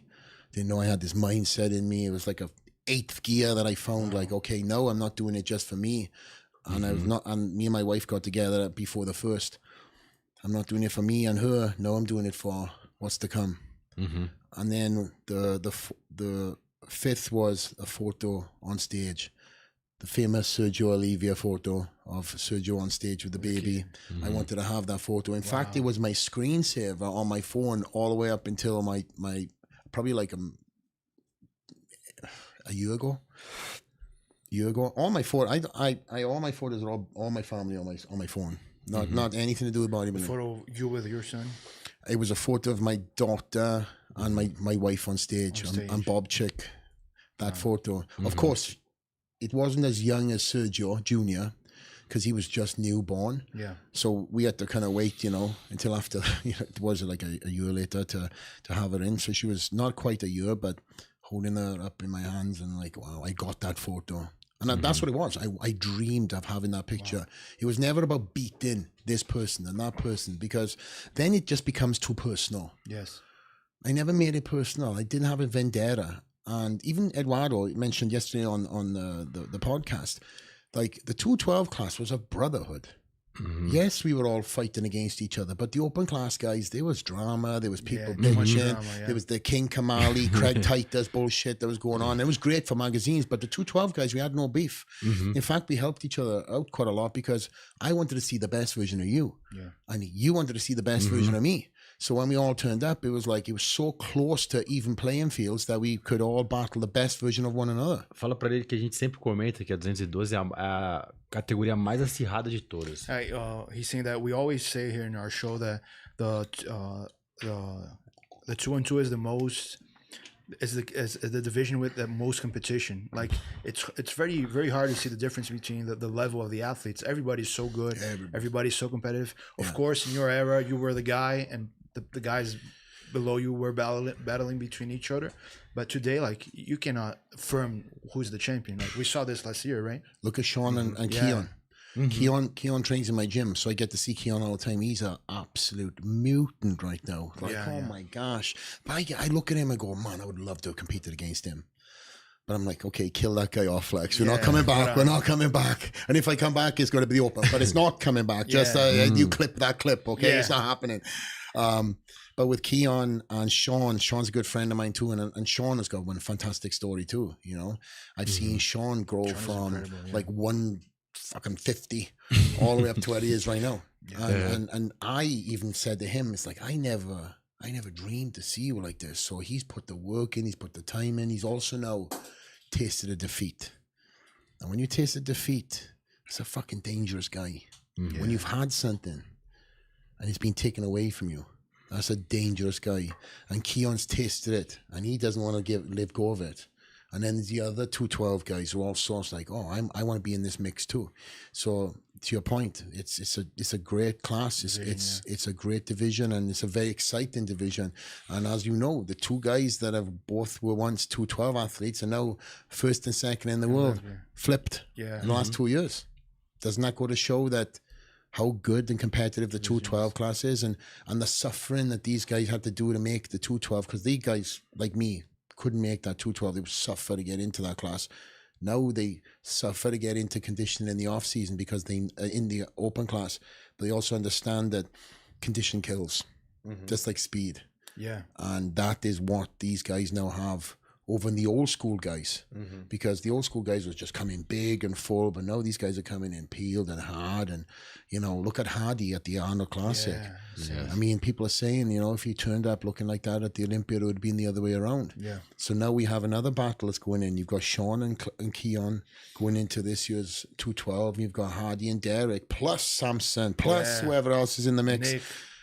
Nick. And Nick is a friend of mine. He trains in my gym too, and that poor guy getting a hamstring issue right before, you know, tear right before the Olympia. He's hungry, he's driven, and he's healed that hamstring. That guy's like fucking Wolverine, because that hamstring was healed so fast. I seen it with my own eyes. So it's just a great time to be a fan of the sport of bodybuilding, because you got all this new fresh blood coming in. And this past week, you know, this up and coming weekend now, you've got Hafa, you've got Good Vito, you've got all these guys that are itching, Tony, they all want that first place. And whatever happens this weekend is also going to transcend into Olympia too. What a great fucking year for bodybuilding. Yeah, of course. So, and Flex, you talked about Hattie and Derek. They were two guys from the 212 division. Guys you've been already. And as a bodybuilder fan, you know that we always wanted to see Flex in the open division. So did I. And I know that you consider this at the end, but when you were going on for the 6th title, 7th title, and never at any time you say, you know what, maybe I'm going to try like my last year's here in open division. You never went through your mind this? Well, at the 6th was when we lost Dallas. And, you know, my relationship with Dallas, he was a beautiful one. He was like a little brother to me. Not because, you know, and again, I never knew, he had his coaches, he done his training system, but we trained together periodically. But I had more of a relationship with him outside of the gym. I had come of a brotherhood. A true friend. Not like a training partner, as a friend. Family came, you know, we'd hang out, and he'd come to the gym, we'd hang out. And then we started training more. I got so strong training with him. Holy crap. Guy was just, I just remember seeing him just throwing around, but throwing around 220 like this. Whoop, whoop, whoop, whoop, whoop, whoop. And you would hear it. I had my office in my old private facility, you know, the one in Boca Raton. And this guy would just manhandle weights, like manhandle, just ungodly strength. And even I had to come down from the office sometimes, because this guy was walking back with 6 plates on his back and knee wraps, no belt. I'm like, what the hell are you doing? Call me for a spot, you nut job. He's like, oh, and he was again, my wife was, she doesn't like guys messing around, especially in front of her with girls and stuff like that, but he could get away with murder. He had the southern hospitality, and he'd see my wife, and of course we see each other every day, but he would be like, yes, Miss Ali, with a Tennessee accent, the southern accent. She's like, oh, Dallas, he'd bring girls around, and my wife's like, oh, you change your hair, and Dallas like laughing, and she's like, it's the first time I've met you. And Dallas just laughed, and I'm like, oh, bro, you gotta tell me this is a new girl. My wife is like in the middle of this, you know. But he was a great kid. But again, great memories. It was a massive loss for everybody. You know, we all had great connections, and Matt Johnson was obviously somebody that was a big part of his life. Foi a parceria mais bonita que eu já vi de treino. He says the prettiest, most beautiful training partnership he saw. You and A gente queria saber mais sobre a vida do Dallas. A gente na época dele não tinha podcast, não tinha tanta we don't know much informação. About Dallas and his lifestyle and his life. Like, if you have something that you can share with us, like, I'd love to. The kid was not what I thought he was, and I lived in Tennessee when I first met him, and he was the big guy. And I see him at the show, and he was walking around, big back then, right, real big. And I just thought he was cocky. I was like, I hate the stereotype. You know, I just hate guys who are big that think they're bigger than what they should be. It wasn't the case. Him and I got signed by BSN, and he was there before me. And I worked an expo first time, I think it was the Anna Classic. I signed BSN, and the big like flexes here. Yeah. The line was there, and I'm signing everything, and Dallas is standing next to me, and he was just not what I thought he was. I just thought this kid was just overly confident, and I was like, bro, talk to your fans.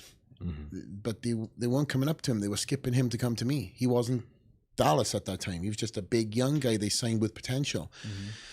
And I realized that nobody had given him any advice on how to do this. They just threw him in. And I was like, bro, you got to put your hand out, talk to your fans, interact. He was and you could tell he was had a shy this, kid. he had this really, kind of shy, but not shy. He just didn't know. That's the only way I can just explain. He's just like a fantastic energy. But when you put him in that environment, there was nobody that gave him like the 101 on how to talk to your fans. Yeah. So it's like, okay, bro, just introduce yourself, because they look at you, you're the big guy, and you're just standing there. It's like, hey, where you from? Oh man, look, you got some good arms, bro. Whatever it is, just interact. And then I was like, just flag me. What should I do? And then you could see he started getting his momentum, and his fan base just took up because everybody loved him. Yeah. But it took a little coaching, it took a little schooling. But that's what I felt like. I had to put my arm around him. And that's when he moved to Boca Raton. He signed with Redcon. He moved literally across the street, started training in the gym. We didn't train each at that point in time, but more, I just would give him more advice. This is what you charge for guest posing. Guest pose for this guy. Stay away from that guy. Yeah. This is how you pack for traveling, you know. And it was just like an apprenticeship for him, right? But that was obviously a relationship that has so many different memories and stuff, but more than anything else, he was just a big kid. Great with my kids. You know, when he'd come over the house, he'd be on the floor playing with my kid. So my child grew up with all these monsters. She had no perception of what a real human looked like. She thought somebody was 300 pounds is normal, you know? So when she grew up, she's like, no, this is not normal. You know? Yeah, that's actually, she said, that's the word she said. She's like, Daddy, that guy's skinny. I was like, shh. that guy's men's physique. Shh, don't say that. I'm joking, by the way. Nobody tell me on men's physique. But that obviously shocked us, my family, and shocked I got the call early hours of the morning. I went to the hospital, and he'd already passed away.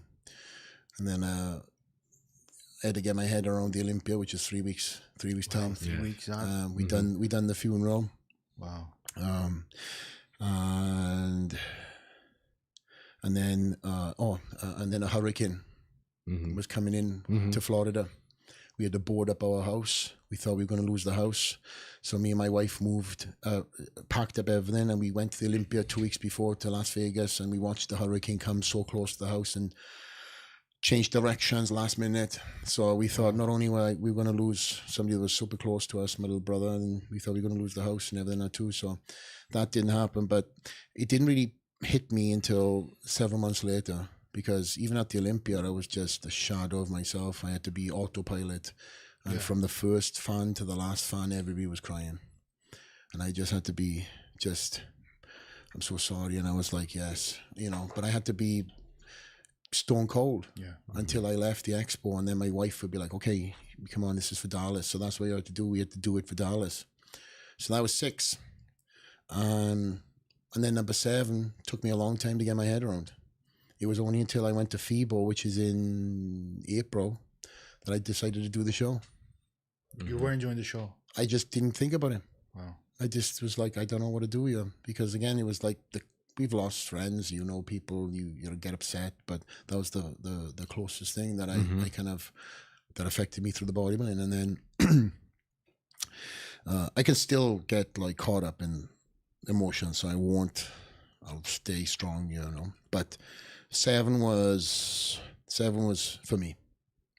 I said, this is what I'm going to end my 212 career on this. And I just said to myself, I've got to be present. I got to remember every detail about this, because every one of them 6 Olympias, I probably remembered number 6 more than any other, because they were all a blur. But the only reason I remembered it for the wrong reasons, right? More so through for the morning part for the fans, but it was 7 that I said, okay, I'm going to remember every detail from the heat on the stage to the fans to the interactions to all that stuff, and I was going to end up on that high. Little did I know that was going to be my last ever show. Never intended to be. My goal was to be the first ever champ. I wanted to be like Conor McGregor, first ever champ.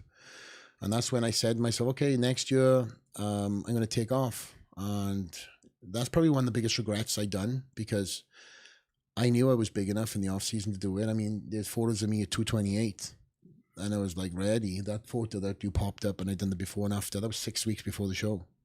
And I had to suck it into the 212 class. So it's like a balloon, you know, when you get a brand new helium balloon and you leave it out floating around for a couple of days, it shrinks. It still looks like a balloon, but it's not that full balloon that you bought from the store. I ended up in, again, making that weight, but I said, okay, this is it. I know I'm going to go up into the, sorry. I ended up then taking that year off, which I went to that Olympia. And that's when Brandon Curry won. And for me, I was like, man, I should have done this show. And then 2020 was like it was just a lot of different things that happened, more so stomach issues. Couldn't digest my food, hired gut specialists. I started looking outside the box of bodybuilding to bring holistic healing in. You go the doctor route, he says it's this, you go holistic route, try this. I try to marry both worlds together. And my wife is a nutrition dietitian, so she was suggesting stuff the entire trip, the entire career. But it was more at that point in time, I was like, I can't keep food down. So if I was eating 7 meals a day, my digestive doctors were saying, you're probably only digesting like 3. And he would just sit in my stomach. Some days I'd throw up, but I'd always wake up with a bad stomach and nauseous. And I'd decide, was I going to throw up that morning or not? And I held in 2 years. Even through COVID, wow. You can ask Hafa. I turn up at the gym some days and I'm preaching to Hafa about, you know, all my militant rules. And then he would see that even I was suffering in my own way to try and get my meals down. But I wasn't not missing meals. I was just finding ways to get around them. And blending them was my only way to get some of these meals down. Drinking it. Drinking it. Started off 1 meal a day, then ended up like sometimes 4 meals a day. Chicken and rice, making it soup. I know it's nasty, but you know, when you look at it and you think, it's a soup. You condition the brain. You think about, okay, how much do you want this? This is going to be a story that I tell. But I thought it was obviously a God testing me too. And then I found out in 2 years later, I was like, maybe there was something bigger for me out there to do. But now if I look back also, not that I have any expectations or thoughts of coming back, but I truly think that I was overeating. You know, the mentality that we spoke about earlier. I don't think pros need to eat as much protein and food as much as what they think. Because over time of compounded digestion issues and stuff like this, I felt that I should have peeled back the food a little bit. And even when I retired, I was holding on to a shit ton of weight. Because I've also dropped 60 pounds from my biggest. 60s to this day. Not eating that much. You retained weight, but not eating that much. I was eating 3 meals a day and not even trying. Incrível, né? A genética dele. Genetics, right? I was holding on to a lot of it. And people say, oh, yeah, you must have been running a cycle. It's like, bro, I was cleaning out my body. My goal was to get rid of some of this muscle. And that's what I've been doing. But it's not working too much. Sorry, I came to Brazil. That's why I started training with these crazy assholes over here, you know. But no, it's great. You know, obviously that's not aside the point. It's just I've learned a lot of lessons in retirement. But Flex, you think that the digestion thing was something you lacked attention in the start of your career? Like, you think it was something that you could control a little better? Or it was just too much food, you shouldn't be eating that much? I just think it's compounded over years and you can't take the time off, right? I would take some, after every show I would, you know, not eat 6 meals a day, 7 meals a day. I would take, later on in my career, about a month off training, but I still ate. You know, I still try to hold on to as much size as possible. And I try to eat every 2 to 3 hours. But I wish I kind of took a true digestive break. Maybe just, you know, eat a little bit less. Actually, I tell a lie. I hired a gut specialist, and for a couple of weeks, for 1 week, I done like this liquid diet, pea protein and stuff like that, just to give my body a reset. And it worked for a little bit, but then you go back to the pre-workouts, you go back to all this stuff. And I also think that the American food is not as healthy and clean as what the British food is. There's a lot of preservatives. There's a lot of shit in that food. And I'm sure Brazil has a lot of rules and regulations compared to the United States. But there's so much shit that's in the food. And a lot of people don't even know. But later on, we stopped all the food prep stuff and we went just solely to home-cooked meals. And that helped tremendously. But at that point in time, it was just masking a problem and just finding a solution to get through it. But even if my wife was here, she'd probably tell you more stories that I can remember, because I was just, again, so focused. It was just a normal day. Normal to me was wake up, feel nauseous, have a bad stomach. Wow. I couldn't lie on a bench, so all my stuff had to have support. You know, you're doing rows and stuff like that, even bent over rows. I'd be like, oh my God, just find a way. But then obviously the timeline of everything, COVID happened. Hafa was with me during COVID. We trained throughout COVID. We didn't post anything.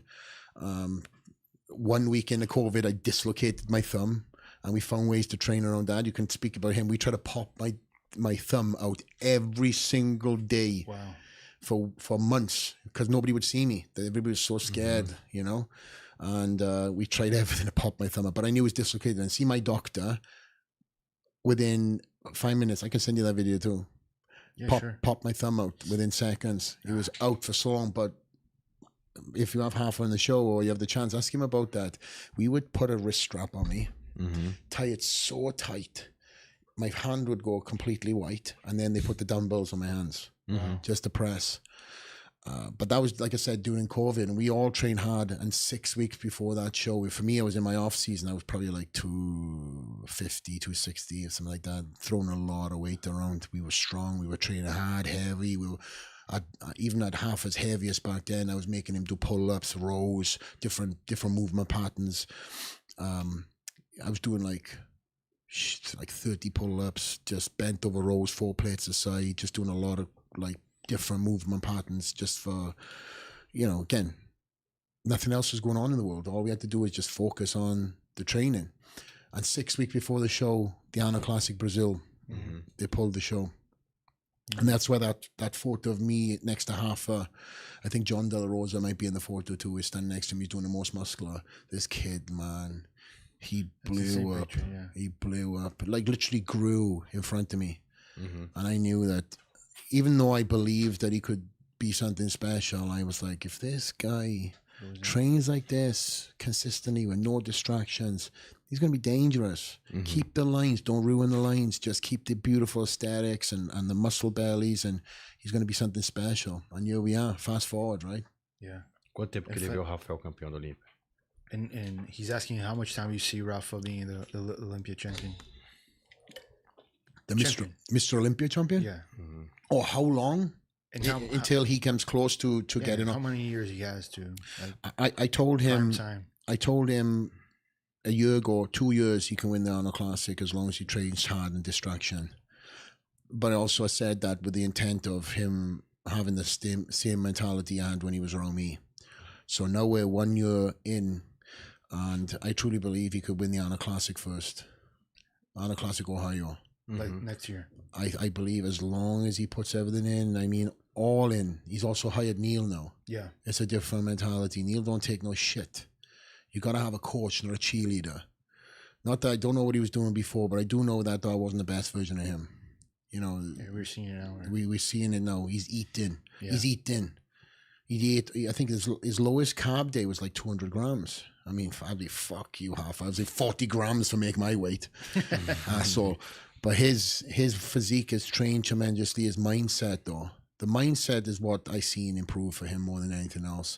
But I told him, after seeing him in the gym when I got you, I said, 2 to 3 years' time, I think you're going to be a real contender. You're going to cause a lot of problems.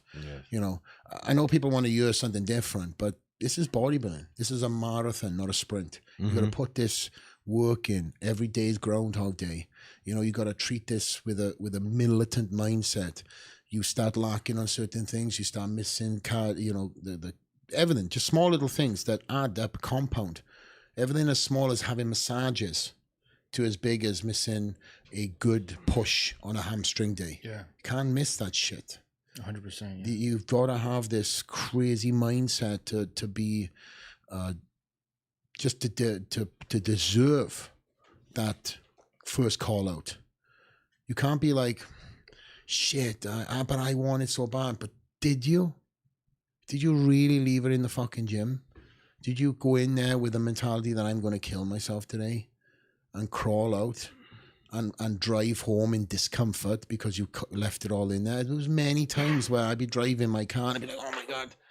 You know, when you're squirming in your seat like this because your lower back is getting pumped up.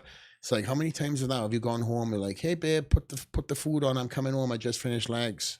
Nah. It could be broken, but your mindset needs to be strong. Yeah. This overrides. You know, you can't have the body telling you, oh, go easy on me today. We never had an easy day. Ask him. We never had an easy day. I demanded it from myself, and then I demanded it from him, and then he demanded it from me. It was a vice versa. That's why I love training with him. Yeah. It was such a great brotherhood we had, and I've said this before too. It's a brotherhood that I never thought I'd have before. After Dallas, it's something he's brought something to my life that truly fulfills so much. He just fills up, and it's not in replacement. It's just you meet somebody that is a student of the game, and he's a student of the game. A lot of athletes in the US, they think they deserve it before they deserve it. Yeah. Instagram tells them that. Oh, you're so great. The most muscular looks great. It's the same most muscular you posted last week and the week before that. Same fans are in the comment section. Oh, you look fantastic. What are you doing it for? You doing it for the comments, or are you doing it for the legacy? Yeah. Yes. Legacy lives forever. Forever. I didn't do it for money. I done it for legacy. 212 didn't pay that much. I wanted to leave an impact on the sport. And here I am in Brazil right now. And I truly believe that this legacy will continue. And my goal, honestly, is to extract the best out of these athletes here in Brazil in any opportunity I have. Because I see so much potential here in Brazil. And I don't know if these guys believe in themselves. They might say they do. The comment section might tell them different. But as I said, are we doing it for Instagram? Are we doing it for our own future? What do you thought about Ramon, seeing him in person? Fucking freak. So much potential. We always say he is like one of the best genetics ever. Do you agree so, seeing so many athletes? Did you see what he looked like when we trained arms? Yeah. He just blew up in front of me. I was looking at him like, you fucking asshole with them forearms. Most people talk about me. But, you know, I had big forearms when I was competing, but my forearms are here. It's like, I joke with him in the video, it's like Frank McGrath when we trained together too. Frank had the forearm here. And I had my forearm here. It's like if me and Frank had a love child. it's insane, yeah. That's Ramon's forearms, but he's got all the potential to win. It's just if he believes it, right? And I think he does. The problem is too, the world he comes into is social media world, right? And you just got to forget about what people are saying, because they're going to be loved and then you're going to be hated. Yeah. And I've had the same. So I can relate to him more than anybody, because I was the guy that used to go in the comment sections and read that shit too, the message boards, tell myself like, okay, I'm not going to read them, but you read them. And then people saying, fuck that guy, and then you allow it to get in your head, right? I'm not saying this about Ramon, but I do believe that he can win that Olympia. I truly believe that he can. I have not been around him enough to extract that energy and see if he wants it himself, but I truly believe that he can do it. It's just being in an environment. I'd love to have him around me in the Dragon's Lair. What do you think about the idea of Ramon going to the open class? After seeing him this weekend, I mean, listen, let's just keep him in classic first. He could be the first ever champ. I don't know. Who knows? I'm sure that video is going to be clipped, but he's a lot of potential. Muscle bellies too. But chase the classic first. Go after classic. Classic first. Think about it later, right? If he cannot keep in that class like what happened to me in the 212, then there's options. But, you know, I feel like there's this unfulfilled box that he needs to tick. Yeah. And also, after the Arnold Classic, there's now this drive that he should be like, okay. You know what? Yeah. That's right. I had it too. You know, I got beaten in that 202 before I went to 212 by Kevin English. The fans disagreed with it. I didn't say nothing. But it haunted me. And then the 212 class came. And as I said earlier, I threw myself into the 212 class, and the guy who beat me in the 202 wasn't there. So I had to wait 2 years to have that rivalry back again. And it haunted me. And that was a good haunt. But also you walk that fine line where you can allow yourself to, you know, start letting it be a detriment to yourself. It was more so, it's like, okay, it's not going to happen again. I am going to walk out and everybody's just going to, I trained for that noise. I trained for that walkout, and I feared it, and I loved it, and I wanted it. I craved it. It wasn't about attention. It wasn't about, you know, the praise. It was for all these other things that I envisioned in my head. I knew stuff like that. And that's, if you don't know about that, and you've got somebody not telling you about that, that's what I had with Dallas. I had with Hafa. I taught him all about this stuff. You train for that stuff. Envision that noise. Envision the feeling. Dream it. Believe it. Put it out into it. Yeah, Arnold would say the same thing, yeah. You got to envision it. You've got to envision it. Yeah. You got to go to bed thinking, I'm like, okay, what am I going to do tomorrow that betters today? Yeah. And then you just put that bar up. The level in bodybuilding right now is so fluctuated because everybody does shit for Instagram. Let me set up my tripod and get the best angle. There was no fucking tripods when we went to the gym for the first time. There was nobody thinking about, you know, Instagram clips and highlights and videographer follow me around. It was just me versus the guy in the mirror, or me and my training partner. And that's what we done when we had Boca Raton. We didn't film shit. I told Hafa, he's like, hey, should we film? I said, no. The world doesn't have gyms right now. We're not going to rub it into our fans and say, hey, guys, look what we're doing. We're bent all around, 4 plates aside. We're going to train in silence, Dorian Yates style. Yeah. And we're going to come out of our fucking cave, and everybody's going to see it. We'll drop a couple of photos here or there, but we're not going to put it on stories and show our best version. Old school style. And for those who had the ability to train during COVID, they took advantage of it. And I know, unfortunately, there was a lot of gyms and there was a lot of mental health issues that happened during that time. But because I invested in myself into that gym, you know, it was a very expensive investment. Having a gym in Boca Raton, I was paying for a warehouse. They didn't give me, by the way, too, they didn't cut me a break during that COVID time. I still paid my rent. Yeah. A lot of these people had furlough and don't have to pay this and that. I continue to pay the rent because I was paying the rent for my physique to be better. Because I, at that time, was like, I'm going to win the Mr. Olympia. You were investing, right? I didn't know that it would never happen, but I was every day, you know. That's probably some of the best training I've ever had. I believe so. Because it was just no stress. I didn't have to live up to a sponsor post. I didn't have to show what I looked like. I didn't have to be the puppet. It was Hafa, be there at 11:30. We train at 12. We're done by 2. Bon voyage. See you tomorrow. The day repeats. Yeah. Dorian Yates style. Old school. It's like talking about the champ and your winner mentality. You accepted that you couldn't do this because I feel it's my pressure. Okay, I feel like you had so much in the tank when you were actually retired. Yeah, it gets to you like, man, I could have done this. I could have been the first one to be the champ. Do you know how much that haunted me? I can believe so. Every day, bro. I want to hear about every day your side of the story. every injury I've ever had in bodybuilding, I never thought about retirement at all.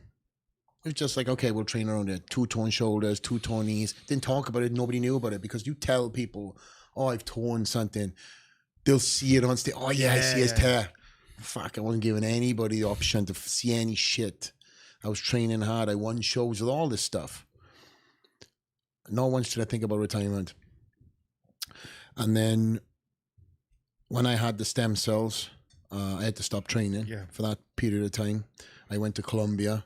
And that really helped my shoulders, it really helped my knees, and I done it also for my digestive problems too. Tratamento lá, né? Se alastrou. Yeah, it was great. It was very good investment. And at that same point in time, COVID, it was the tail end of COVID. I moved from Florida, wide open state. You wouldn't even know COVID was happening in some cases, you know, to Las Vegas. And Las Vegas is like, you know, connected to, excuse me, California. And because everybody that's in Las Vegas was trying everything just to keep the city open, they were just listening to all the rules they had to do, right? So when we moved there was so many rules, so many regulations. But the good thing is I'd already decided I was going to do the stem cells and I was going to take off time training just to let my body heal. Yeah. And see my physique go from as big as what it was to then downsize. I just had to be like, okay, well, this is part of the process. And I give my body a good clean out, got my wife pregnant. Yeah. And I also healed myself from the inside out. So when I started back into the gym, I hyper responded. To the point where I was like, I have to watch you. Because I went from eating no meals, like literally, to the bodybuilder style training. I was like, what? And I brought Hafer into at that time to get back to the training partner. I also started training with Dom Cardone. Again, I love having young guys. Love having young guys around me, because when you have young guys around me, this is whether you had this question or not, but I want to let everybody know. When you have young training partners and you're not training with somebody because they have trophies, you're reminded of the chase. You're reminded of what it was to be young without a title. These guys want it. They're hungry. They're fucking little lion cubs. They want to be fucking better than you. They want to push you. They also want to get the knowledge from you too. So I've always had young training partners, you know, or people who are craving that knowledge to be better, right? So Hafer came over to Las Vegas and we started training. And then all the gut issues started again. I was like, I can't do this. I got a child in the way. Retirement popped in my head. Didn't tell anybody. Fought it more. And then I tell Hafer and Dom, and they were like, no, you're not retiring. This is just flex. No. Hafer got upset. Dom got upset. Like, you know, crying. Yeah. Because they knew I put everything into this. Hafer remembered me from Florida, training every day, dislocated thumb, injuries. But we didn't talk about them. We just worked around them. And this was something I couldn't work around. It was in my head. And I thought, it's just mental. There's no way. You got to get rid of this. Maybe it's God testing me.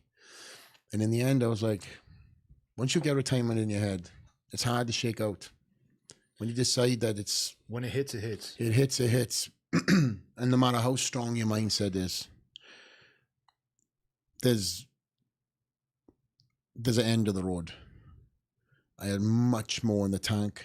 I know I do. My body was, you know, it wasn't fresh, but it was still responding. But you can't fight that battle. And these guys were like, just give it 3 more weeks. Yeah. They didn't know I'd already been battling this for a long time. I told them. And we were training hard and they kept on looking at me. And one day Hafer goes, it's not there, right? It's just not there, Half. It's the first time in my entire life that I was like, I'm doing it now for the wrong reason. And when you do it for the wrong reason, you're just a shell. So they were just don't think about it. Just take some time away. And I was like, I've done everything, bro. You understand? Like, you know, my mindset. It's just not there. And also, I sacrificed a lot of time for my daughter. When I was the champion, I went all around the world. I missed a lot of firsts. I didn't want to miss a lot of firsts this time. I wanted to be there for a lot of my firsts.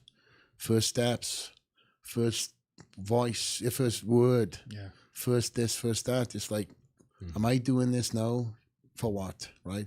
I win, or I come second, or whatever. Well, I wasn't going to come second in my head, but I was only training for first. If I won, what are you going to do? You got to defend. So that's another second year. You can't do 2, you got to do 3. So where does it end? Or let's just say worst case scenario, I got second or third or something like that, which I never put in my mind, ever. But say it happened. Then you want a redemption. I'm so close. I'm so close. Just one more year. But again, it's not one more year. And all the businesses started blowing up too. And it was time. So I told Hafa, I was like, hey, bro, listen, I'm not going to be the guy that's going to hold you back here, because I was just not there. So we made a plan of action. And also Hafa was doing some other stuff contractually with some sponsors back in Brazil. So he had to go back, and the visas and stuff. So then I just started focusing on the businesses, and I had to have a distraction. I had to, because otherwise it was tough. You had to put your energy into something else. I had to kill the ego fast. So I started working on killing that ego off, because that ego is not something that has ever been tested against itself. That ego has taken me to the top of the fucking mountain 7 times. That ego has pushed me through the hardest of days, through the hardest of cardios, to the toughest of anything, right? Injuries, whatever. Not once, as I said, was I going to give up. But that ego had to be killed off straight away, because if I went to the Mr. Olympia and I sat there and I seen Derek Lunsford win, or Hardy Chopin win, I was the guy that was going to take them back out. What a great story that would. Flex comes back after seeing his retirement, but I had to kill it. I sat in the audience with my wife, and she kept on asking me, okay? It's like, yeah, I'm actually okay. The judges moved me to sit next to them. You could win this. You've got this. Next year, come back. And I'd be like, maybe. And I'd tell my wife, don't worry, we're not happening. And then it was all about the family. So did I have much more in the tank? Who knows? But it was a good move. It was the right move. And it's always going to be the woulda, shoulda, coulda, right? Yeah. I know that the 2 guys that I've beaten in the 212 class are both have won it respectfully, first and second, and flip-flopped. You know, the conversation is always going to be, you know, to make a comeback, but it's it's somebody else's time now. And my time has been left in that legacy, right? So it's a great story. Could it have been told differently? Maybe so. But also that 7-time championships could have been told differently too, right? Yeah. So everybody has the what ifs. But I made the decision. It wasn't my wife. It wasn't my coach. It wasn't a sponsor. It wasn't an injury. In fact, sometimes I think to myself, like, maybe an injury would have been better, because then I'd be like, well, I tore my bicep and I had to, but I retired. Accept, right? I retired on my terms, healthy, with all my muscle groups that function outside of my shoulders. But again, I could still train for it. Yeah. And it was on my terms. And I'm okay with that. I live with it. I have my moments. Don't get me wrong. We all have moments where it's like, okay, maybe I should have. And even Neil says sometimes, you got to win that. Shut up, coach. He's like, I know. But he believed in me and that I could have done it too. Because again, he seen me at that, high 220s. And that was a dangerous look. It was a dangerous look. I know I could have done some damage. But again, woulda, shoulda, coulda. You were dangerous with 212, right? Imagine, like, with no weight limit. Yeah. Woulda, shoulda, coulda. Yeah. We as fans, we are always going to talk about it, imagine it, but... And I appreciate it, bro. I appreciate it. I think it will always be part of our memories, this, right? And I love that, though. I love that. And Flex, we always say that we cannot make a bodybuilding cast and not talk about training. And you're a guy that's a reference for us. I think what Rafa became, it's part of what he learned with you. Can you just take us through, like, what's your training method, your mentality? How do you like training? What worked for you? Like, you like to, like, high reps, low reps, overload. What style of training worked for you? Like, it was just what's the ideal training? It was carnage, bro. It was just, I mean, I would build up in some cases to it's just take shoulders, right? Might build up to like 5 plates a side on shoulder pressing, and then we go over the dumbbell rack and we'll just chase the reps on triple drops and stuff like that. It was just mind to muscle confusion. And honestly, I never went into the gym with a game plan. You know, Dorian would go in with a structure. But I think if I lived to that, I would be too boxed in. I like the flexibility of controlling it, but also didn't choose exercises that fall in my favor too. I would say at a half a sometimes, half a choose the next exercise, whatever you want to do. Because then it takes me out of it, right? Your comfort zone. Yeah, and let's push something that maybe you like better than I do. But for the most part, we'd go in and we just had a lot of, I mean, I've been doing this since I was 19. My playground in my gym was purposely built. Every piece of equipment was hand selected and put into my gym for a reason. So we would just have fun. It was fun. And I know that sounds wild because you're training and you're killing each other. But if you didn't have fun doing it, you lose the passion. You're doing it because you get paid to do it. I understand. You just go in and you fucking love it. It's like when you were amateur. When you go to the gym as an amateur, you fucking loved it. You didn't do it because you were getting paid. You have to keep that alive. You have to nurture that. And if you lose that, then you start coming off the gas. Again, I can even throw in social media, right? You're doing it because of that. We did it because we just loved it. I just love training with him. I love training with other people too because I got that energy back, and we had a lot of great days, a lot of camaraderie, but we had no bullshit too. We have that time 30 minutes before the gym. So to give you a structured day, I tell all the guys that I train with, which is normally 2 or 3 hand-selected people, be at the gym every day at 11:30. If you want to be there at 11, no problem.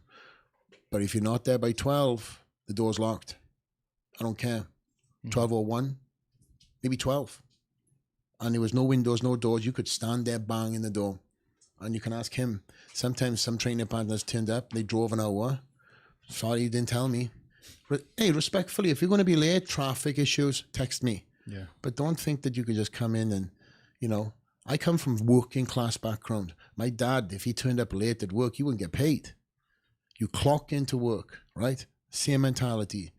Get there early, we'll have the shakes, we'll have banter, it's like, fuck you, you know, drink, make a shake, talk shit, how's your grandmother doing? You know, how's your fucking cat? Oh shit, your cat died, sorry bro, whatever, right? But then when we turned into that 12 o'clock, we walked in there with a different mentality, and we went in there for war. It was me versus me, and you were with me as my battling comrade. We're going to fucking war. Are you with me or are you against me? Don't bring the bullshit mentality in. You broke up with your girlfriend. I don't give a fuck. I don't give a fuck. Well, you're to fucking train today, okay? Put it into your training. I don't want to hear about poor me, you know, my sponsors cut me. Don't care. Don't care. Don't care at all. I'm not being empathetic. It's just, I'm not trying to. We had that moment at 11:30. If you didn't turn up on time, you lost your chance. We're here to battle. And I think that's the problem with a lot of young guys right now. They're doing it for the wrong reasons. And then they bring it to the gym. And they're bullshitting in the gym. And they're, you know, talking to chicks in the gym. I trained in, and people say, well, Flex, you're at a private gym. It's like, I trained in public gyms all the way up until I got to the point where I couldn't go to the gym because there was fans waiting for me. And I became part of the show and tell. Even in Boca Raton, you know, when I was training in certain gyms, they done meet and greets that I didn't even know and sign up for. I turn up at the gym, there's all these fans waiting for me clapping when I walked in. You don't treat the fans bad though, but I couldn't see myself winning Olympia being in that environment. So that's why I spent a lot of money to open the Dragon's Lair. I didn't expect the Dragon's Lair to turn into what it is. I didn't, because I was so focused on trying to be the best. Yeah. And with the public gyms that I trained in, you know, I had headphones in my ears. Most of the time they weren't even on. It was just a decoy to keep people away. Yeah. I even sought out people in the gym that people disliked just to train with them because people stayed away. And I'm the most social person, but also there's a time before I'll talk to any, and after somebody come up, hey, do you mind if I get a picture? There's no problem too. But when that becomes part of the day-to-day, you allow that. Are you going to the gym because you're going to take pictures? You're going to talk to your friends? Are you going to get distracted? there's pros right now that we all friends and or know and follow on Instagram. That's what they are. They're Instagram bodybuilders. They could be so good, but they decide to go to their gyms because they're the big shit. They're the big fish in the small pond. When really, you should be the minnow in the ocean. You should be swimming in that sea, petrified of the shark. Because you only get big by avoiding the shark, right? So you can get big enough to then be the fucking shark in the ocean. And unfortunately, again, a lot of people just want to be the big fish and, the man of the gym. And the man of the gym gets outworked, out-trained. Yeah. Because you're so focused on the nonsense that the guy that's out of sight, out of mind is getting big. Mm-hmm. And he's putting in the work because the attention is not on him. And he's doing it for other reasons other than Instagram, for their checks, for this, filling the narrative. I wish people got to live this era. Yeah. Because that era was a fucking monster era. These guys didn't care about social media. It's all he done was just to get big and train hard and heavy and stuff like that. And it reminds me so much of what Dorian said here. Yeah? Yeah, he said, I didn't show my physique at the gym because I was the biggest at the gym. It wouldn't help me nothing. People, oh, you're so huge, you're so big, I don't need this. It won't help me. You see my videos in Boca Raton? It won't help me. I was training in a fucking hoodie. Yeah. In 90-degree weather, sweating my ass all off. I was in my own private gym in a fucking hoodie. I didn't want to see my physique. Yeah. I knew I was growing. I didn't need the world to tell me, oh my God, Flex, you're so big. Yeah. I look in the mirror, I was like, I'm so small. Right? We're doing it for the other reasons. And that's why I tell Hafa, I was like, Hafa, turn up at the gym in a fucking tank, in a long sleeve t-shirt or something. Don't come in a tank top. The mini tank top. Mini tank top. Just you gotta peel off. If you want to wear a tank, I'm not against tank tops, just so the people know too, but isn't it great for you to have a tank top on, put a t-shirt on top, and then get a couple of the pump, bit of a pump on, and then peel off, and then see yourself? What a confident booster that is. Like, oh shit, it's a shock for your own eyes to see yourself getting pumped up. And that's what I love too. I would look in the mirror sometimes, especially like close to the show, like 6 weeks out, I would train in a hoodie, and at the end of the workout or close to the end of the workout, I'd take my top off, and I'd look at myself like, oh shit, wait, my arm is moving. That looks like me in the mirror, but it doesn't look like me in the mirror. Something fucking great about that. I know you guys know about that. Yeah. It's the feeling, right? It's an incredible feeling. So it's just, again, brain training. And, we mentioned names earlier, right? And I think that if you start brain training yourself to be that athlete, that's when you really discover a whole different level. It's not living up to the hype. The expectations are on you. It's you versus you in the mirror. It shouldn't be what people are saying you can be, because you're never going to live up to everybody's expectations. Yeah, you're not. But if you have your own and you train hard and you do these things where you kind of I call it power by trauma. I've got a lot of shit in my head that I would pull out of my head, especially in prep when I was tired. Cardio was tough. Did coach tell you about my feet? I don't. Bro, my feet were fucked. I had blisters on blisters. I had blisters in between my toes and my heels because I was trying to make weight through cardio and the compounding, pounding, get weight off. But again, they were battle scars. I looked down at my feet after cardio, I'd take my socks off. They'd be stuck on my fucking, because they broke, they blistered, pus everywhere. The skin just gets so thin, right? There's no water, there's no body fat. When you have no body fat on your physique, you think your feet is going to hold body fat? Yeah. I had nothing. I couldn't even sit down. For more than 2 minutes, my ass would be fucking in pain. Yeah. I had to put a cushion down. So it's just, again, you're pushing yourself through it. And powered by trauma is something that a lot of guys don't tap into. What a fucking superpower that is. Get into your head. It's like, what happened in your life that you can extract, not walk around with? Like everybody these days, like, I've got mental health issues. Okay. And again, everybody's got different issues, but what about putting that into practice? Yeah. I call it Pandora's box. we use Pandora Box for another thing. Okay, Yes. well, I don't know if this is the podcast. It's the PDs. Yes. It's the PDs. Okay, well, my Pandora's box in my head, okay? Okay. And I would unlock it before big leg day, and I tell the guys I was training with, and again, I know I've said this before, but bring it up to half in the future. Ask them about Pandora's box. I'd bring it out. It wasn't I tell, hey, I'm going to bring Pandora's box out. No, they just know. You got that big top set that's coming out. I just walk away from everybody. We didn't have to cheer. It was just like, okay, you're the emptiness of the gym.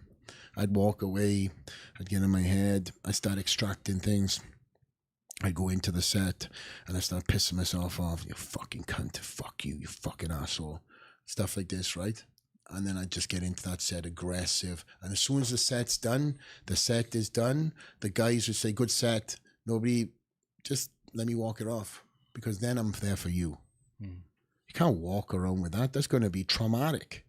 You've got to learn how to suppress and express that. It's a superpower. If you're able to do that, it's incredible. And I can remember you saying you started this like in the morning, like, right? When you knew you had a big workout session. Cardio, especially. bro. When I'd wake up for cardio, I was fucked. I'd wake up fucked. And there was a little area in my old house. It was like right in front of my fireplace, and I'd put my shoes in front of me, and I'd stare them, and I talked to myself. Okay, you got this. And it was in this tone to, oh, you got this. Let's go. I'd drink caffeine. I'd take a caffeine pill. Nothing. It wouldn't touch the sides. It wouldn't make me more human. Nothing. But when my wife seen me like that on bad days, she's like, you got this, babe. I do. I got this shit because I was doing it for different reasons. I put my weight belt on, and I loved outdoor cardio. I loved outdoor cardio in Florida. I'd put about 100 layers on. I'd walk the streets. I used to pass a lot of my UFC friends, and they would they'd beep the horn. I didn't know who it was. I just wave. And all of them tell the stories. I used to pass Flex. It was like 100 degrees, humidity out the ass, and this fucking crazy bastard's walking with a hoodie over his head, puffed up jacket. And I loved it though. And again, why I done that, I don't know, but I hated treadmill. I just loved going outside and seeing nature, and you find every way. You just find every way to make cardio a little bit more interesting, as mundane as it is, as tough as it is. You just got to soul search, and every day was a different day. We have the this is a jewelry we have. Fuck lift heavy, fuck cardio. Oh, yeah, it was more like fuck cardio. Fuck cardio, not fuck cardio. It was fuck cardio. Yeah, but lift heavy, right? Yeah. We done both. But I didn't skip cardio by saying fuck cardio. It was just like, I fucking hate cardio at this point in time. Yeah. Especially when you've got like blisters in between every toe and stuff, But yeah, it was a different era though. And it was just an unstoppable version. But that guy, that's the guy that I had to kill. Because that's the unstoppable version of me. But I learned to use that guy and put it into other avenues of my life. So for me now, I'm all about growing and scaling to be the best in other things.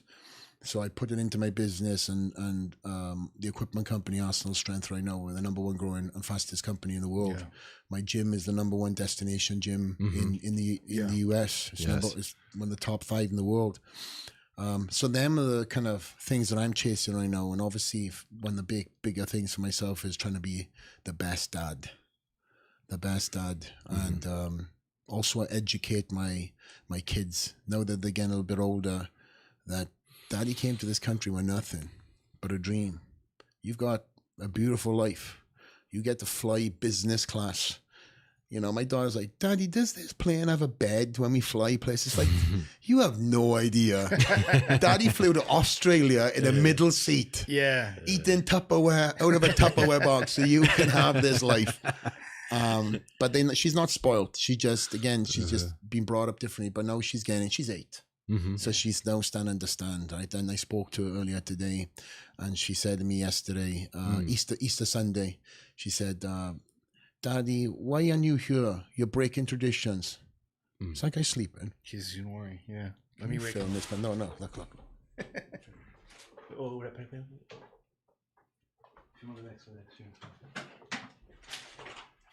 You're fucking snoring, bro.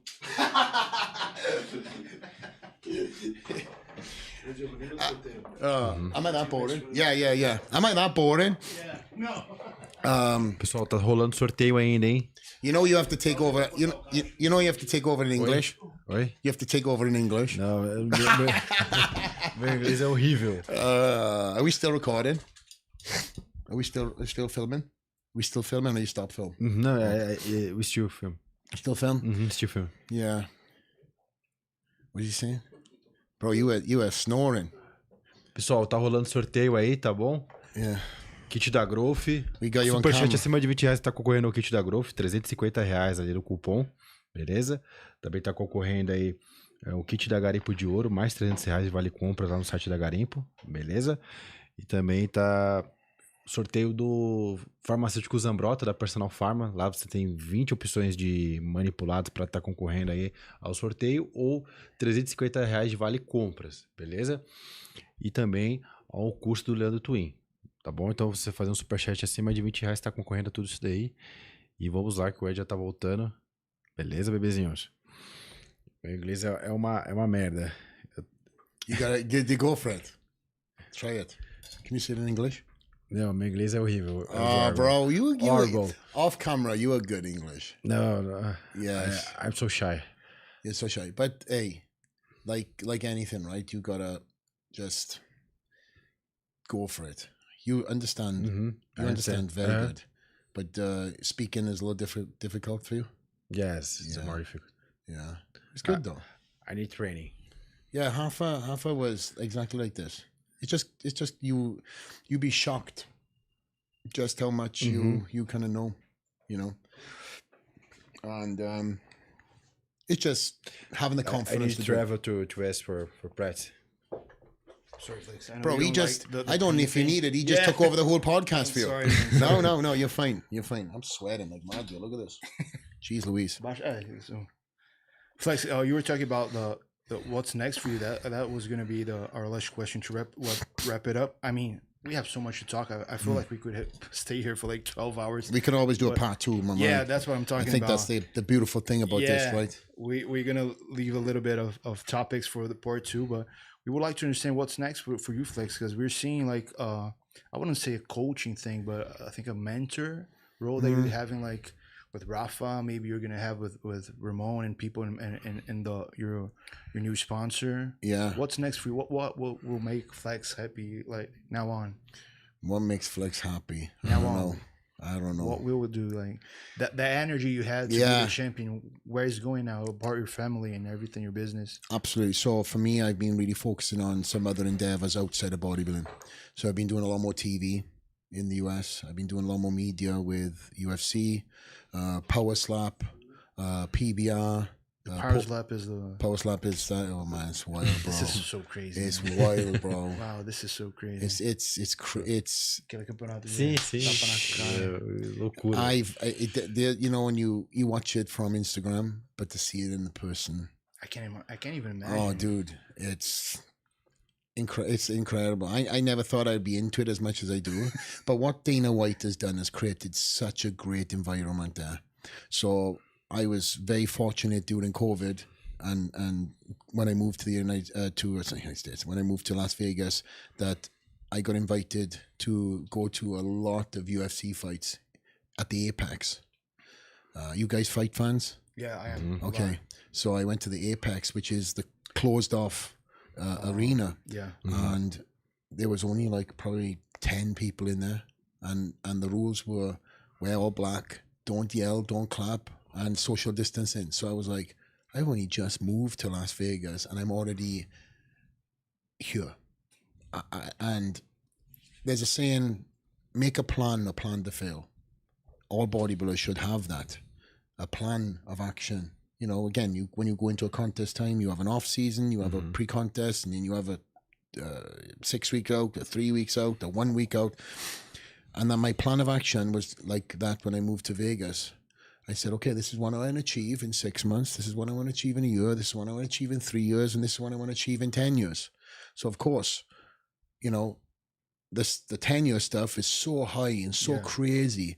But believe it or not, I'm already achieved some of the 3-year stuff within the first 6 months. Wow. And the UFC and that relationship was something I wanted to have. So I was watching the fights during COVID, sitting in a chair, looking around like, how did this happen so fast? But you put yourself in positions, right? And you put yourself in networking opportunities. So I'm a big person that enjoys networking. Yeah. I love networking, business stuff. It intrigues me. So I've got a lot of cool opportunities in business. I've also been doing a lot more keynote speaking, kind of like speaking in front of audiences I've never seen bodybuilding before. And I'm truly enjoying it. That allows our sport to grow. It also breaks a lot of stereotypes. Yeah. And also being as big as what I used to, and then now being downsized, it also shows that, you know, a guy lived that lifestyle. There's a lot of connective dots between a mindset of the bodybuilders and an entrepreneur. A lot. Yeah. Think about that. Yeah, for sure. If there's no plan of action, just like a business plan, you're going to fail. And I learned so many lessons from my bodybuilding years that no book would ever teach me. Yeah. No book. I could pick up any business book and read it, and it's going to tell me a lot of shit that's regurgitated, but bodybuilding taught me how to live that every day. So that's also been part of my, you know, evolution of post bodybuilding. Is just getting more into the speaking engagements and networking and masterminds, and I've been doing a lot of them, speaking a lot of them. But bodybuilding will always be a part of my life. I look at what you know, Arnold's done. He came to the United States with a dream. He chased that dream. He achieved it in bodybuilding. He wore that hat. Then he put all his focus into something else, and it was acting. And I'm not saying I'm acting, but, you know, that focus went to something else. And you've got to have that. You know, you can't, once you're done in bodybuilding, you've got to now put that focus into something else. I mean, okay, what's my next? What's my next Mr. Olympia? And then Arnold then went on after achieving being the highest paid actor of all time, having been told he was not going to be anything because of his accent and this and the other, to then being the governor of California. We all know the story, but he still had his roots in bodybuilding. You know, I wish he'd done a little bit more. I wish he brought a lot more athletes in. Yeah. But that conversation that I had and have viewpoints of, I feel now that's my obligation. And I feel that that's now part of the badge that I have to give back to, pass forward on. And that's why I enjoy, you know, giving these opportunities to the young guys that are coming through the ranks. You know, there's been many in my gym. I love to create that gym environment. And that's why I created the Dragon's Lair. I moved to Las Vegas to create that experience that I had when I walked into Gold's Gym for the first time. Them doors opened up. It's like, oh, that pro's here, oh, that celebrity's there. They all train in my gym. The names are the names. I don't have to mention them, but we all see who's there. But that is the environment that if you guys came into Brazil and you walked into the Dragon's Lair, it's like, oh, wow, either I want to move here or it's like, I can't wait to come back here. Yeah. And then the other element of things is too, from the business standpoint. Now, I've had many opportunities to partner up in the US with different brands and become a business partner. Big brands, we all know. They know my value of what I was as a business, with an athlete and also as a business guy. But I had to take a step back, and does that fulfill my heart? Am I chasing money? Am I chasing, again, something that fulfills me more? And myself and Hafa have always talked about doing stuff together. And then we had this opportunity, and here it is. Yeah. And you know, what an incredible opportunity for me to come to Brazil and talk about ticking all the boxes of giving back to the sport here in Brazil, and then being part of Maxiturnium, and, you know, this, you know, launch of my partnership with them and collaboration with myself and Hafa. And never did I think that it would happen in this fashion. Normally I would envision that I would have had the company and I brought Hafa in. And your Hafa is full circle being like, Flex, remember that mindset you taught me about business and bodybuilding? Well, I have an opportunity to have this conversation with you now. And I think this could be a wonderful thing. So close to doing something on my own in the United States. And I entertained it. And I thought, you know what? this could be something really special. And in Brazil right now, I feel it's like the infancy stage of bodybuilding. Yeah. I mentioned this maybe today to somebody, but I truly think now, the more I think about it, and it just happened rolling off the tongue, but can you remember Dubai 10 years ago? Mm-hmm. It was sand. Yeah. And I feel like Brazil right now is Dubai 10 years ago, where you invest in Dubai now, that little piece of land is worth so much more money. And I feel like Brazilian bodybuilding, the fitness industry right now is taking off so fast. And you're going to have much more champions. And I just see so much of a future with my connection with Brazil. And just the energy and the passion you guys have. Just a different passion. When you look at the Arnold Classic that's going to happen this weekend, you don't get that anywhere else around the world. That is something that comes from this. Humble beginnings. And bodybuilding is something that, again, most of the athletes who are driven, I'd say 99.9% of the time, nobody comes from a silver spoon. Nobody's been given, from rich parents. Bodybuilding normally comes from very humble beginnings, blue collar. You don't have anything. You're doing it to change your life. And that's what I see here in Brazil. Everybody has a very similar story. They're doing it for the right reasons, right? They're doing it for other things outside of, I'm going to make money. Yes, there's people out there that want to do it like that, but the top 1%, they're driven for other reasons. So, I'm here this weekend to promote my partnership here with Max Titanium, and this is the first of many things. I was very privileged and honored this morning to open up the show with all the sales guys and jump out to the back and shock all the sales guys and everybody who's involved, and just be, again, hit with that energy. And it's so very exciting. And I got to meet the team too, and all the owners of the company and the partners of the company, and everybody aligns mentally, physically. They all see the big picture, and they all see where this is going to. So, and we're going to see you flex in Brazil frequently. I mean, come on. Well, listen, right now I gotta start polishing my Portuguese as you have to start polishing your English. Okay, we'll do this podcast in the future. Well, I won't say in Portuguese. That's too much pressure. But I definitely will. Yes, and I will try to. I only know the bad words, so I'm not gonna. Even... What do you know in Portuguese? Oh shit! Well, fala os palavrões aí. Yeah. What do you know? Come on. Caralho, bunda. Tomar no cu. What the shit? I got one swear word in my head, and I just deleted it before I got on the podcast because I was like, I'm not going to say it because it's going to get ripped. And you guys in Brazil, you're going to be on it's going to be on a meme channel somewhere, and then it's going to be repeated and repeated. So hey, listen, I'm a professional. I know. I say it gets ripped. You know the game, right? Yeah, I know the game. I know. You guys are trying to extract some swear words out of me, and it's going to be. Dorian, he's married with a Brazilian, right? Yeah. And the other podcast, what do you know about Portuguese? And only bad words like bunda, caralho, porra. That's what I was. We were in the car on the way down driving. I was like, tell me some other bad words I can learn, but I'm not saying them on the podcast. Yeah, come on. I'm not. Too polite. Because I'm going to be Monstercast. Well, I also know that there's going to be Instagram meme pages on Brazil, and there's going to be a bubble above my head, and there's going to be that word said, and I've seen it on all the athletes here in Brazil. But yeah, I just want to again say thanks, guys, for the opportunity. Thank you so much. It's been great to get on the show, and congratulations to both of you. Because I've heard nothing but great things about the podcast. Obviously, you guys are hardcore bodybuilding podcast, and from many people's mouths, you are the #1 podcast. So that has come from everybody, So you guys might know that. Of course, you can acknowledge that, but I've heard that.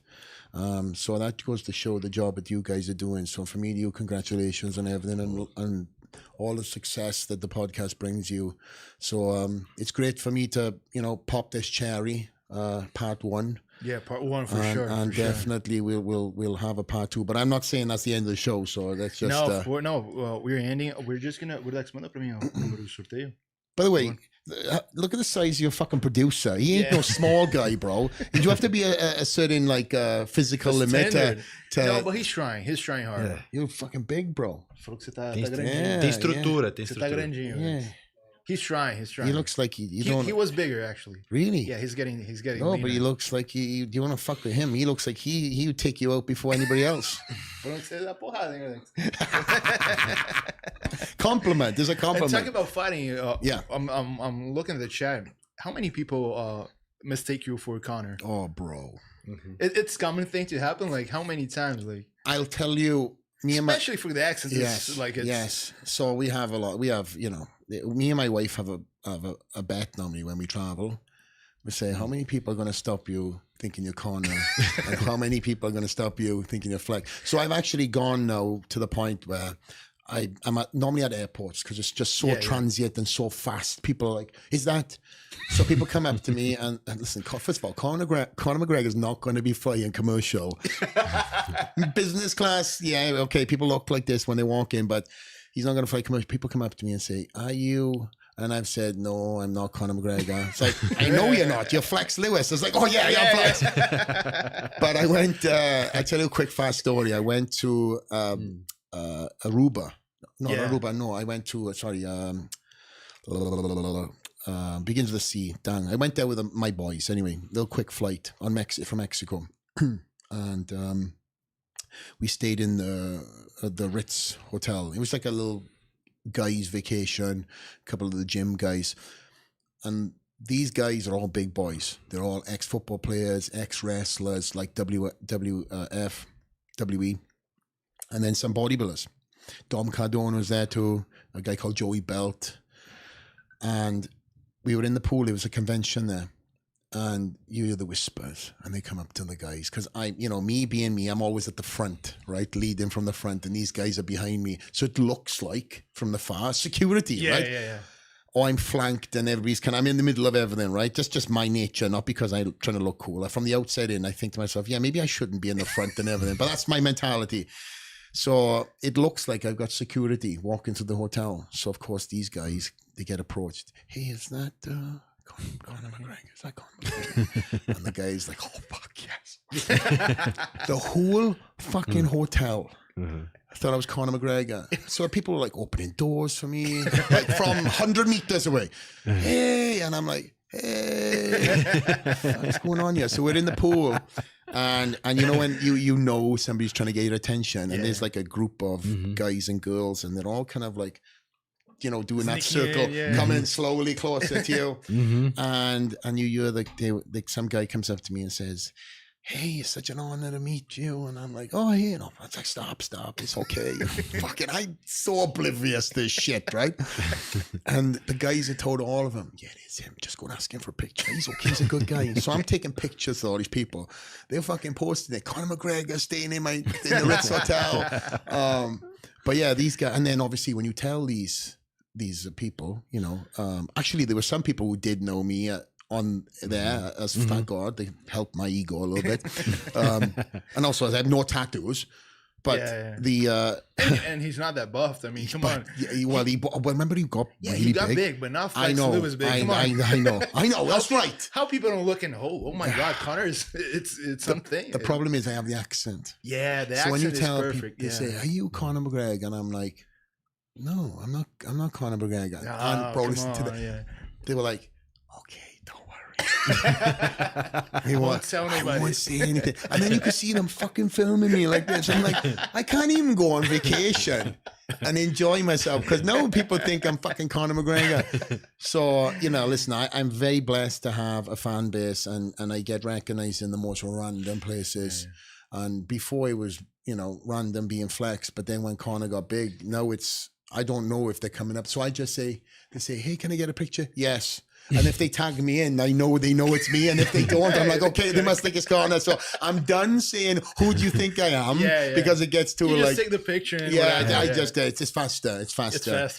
And then normally when they want to refer to a fight, I'm like, oh, geez, they know it's not me. It's like, yes. When you're making a comeback, I'm like, okay, well, this could be still Flex. So I just take the picture and let him post it, like I said. But you ever pretended to be him? Like people ask about fighting and you go, yeah, for sure. Conor is one of my kind of inspirations, to be truthfully honest with you, because he comes from very similar upbringings to me. And there's a big painting in my gym, in my office that I have of Conor. And of course, when Conor won the champ, that's what I wanted. I envisioned that too. So he was kind of part of it. So, you know, that you just think about that though, right? Just think about his mentality. Y'all ever met? Bro, we've been sponsored by the same companies This with would be Monster. insane. And we've been sponsored by BSN. It would be insane. And Rafa. he's calling. Yeah, no, Rafa wants to remind us about the seminar we're going to do at the end, right? Absolutely, yeah. For sure. Do you want to have him call in on the? Yeah, liga pra ele. Does he wanna live? Because yeah. Liga de vídeo.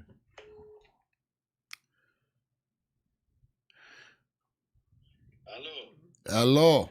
Hey. Hey, brother. Hey, bro. I can't see you. Cadê você, Rafa? Let's see. You're live.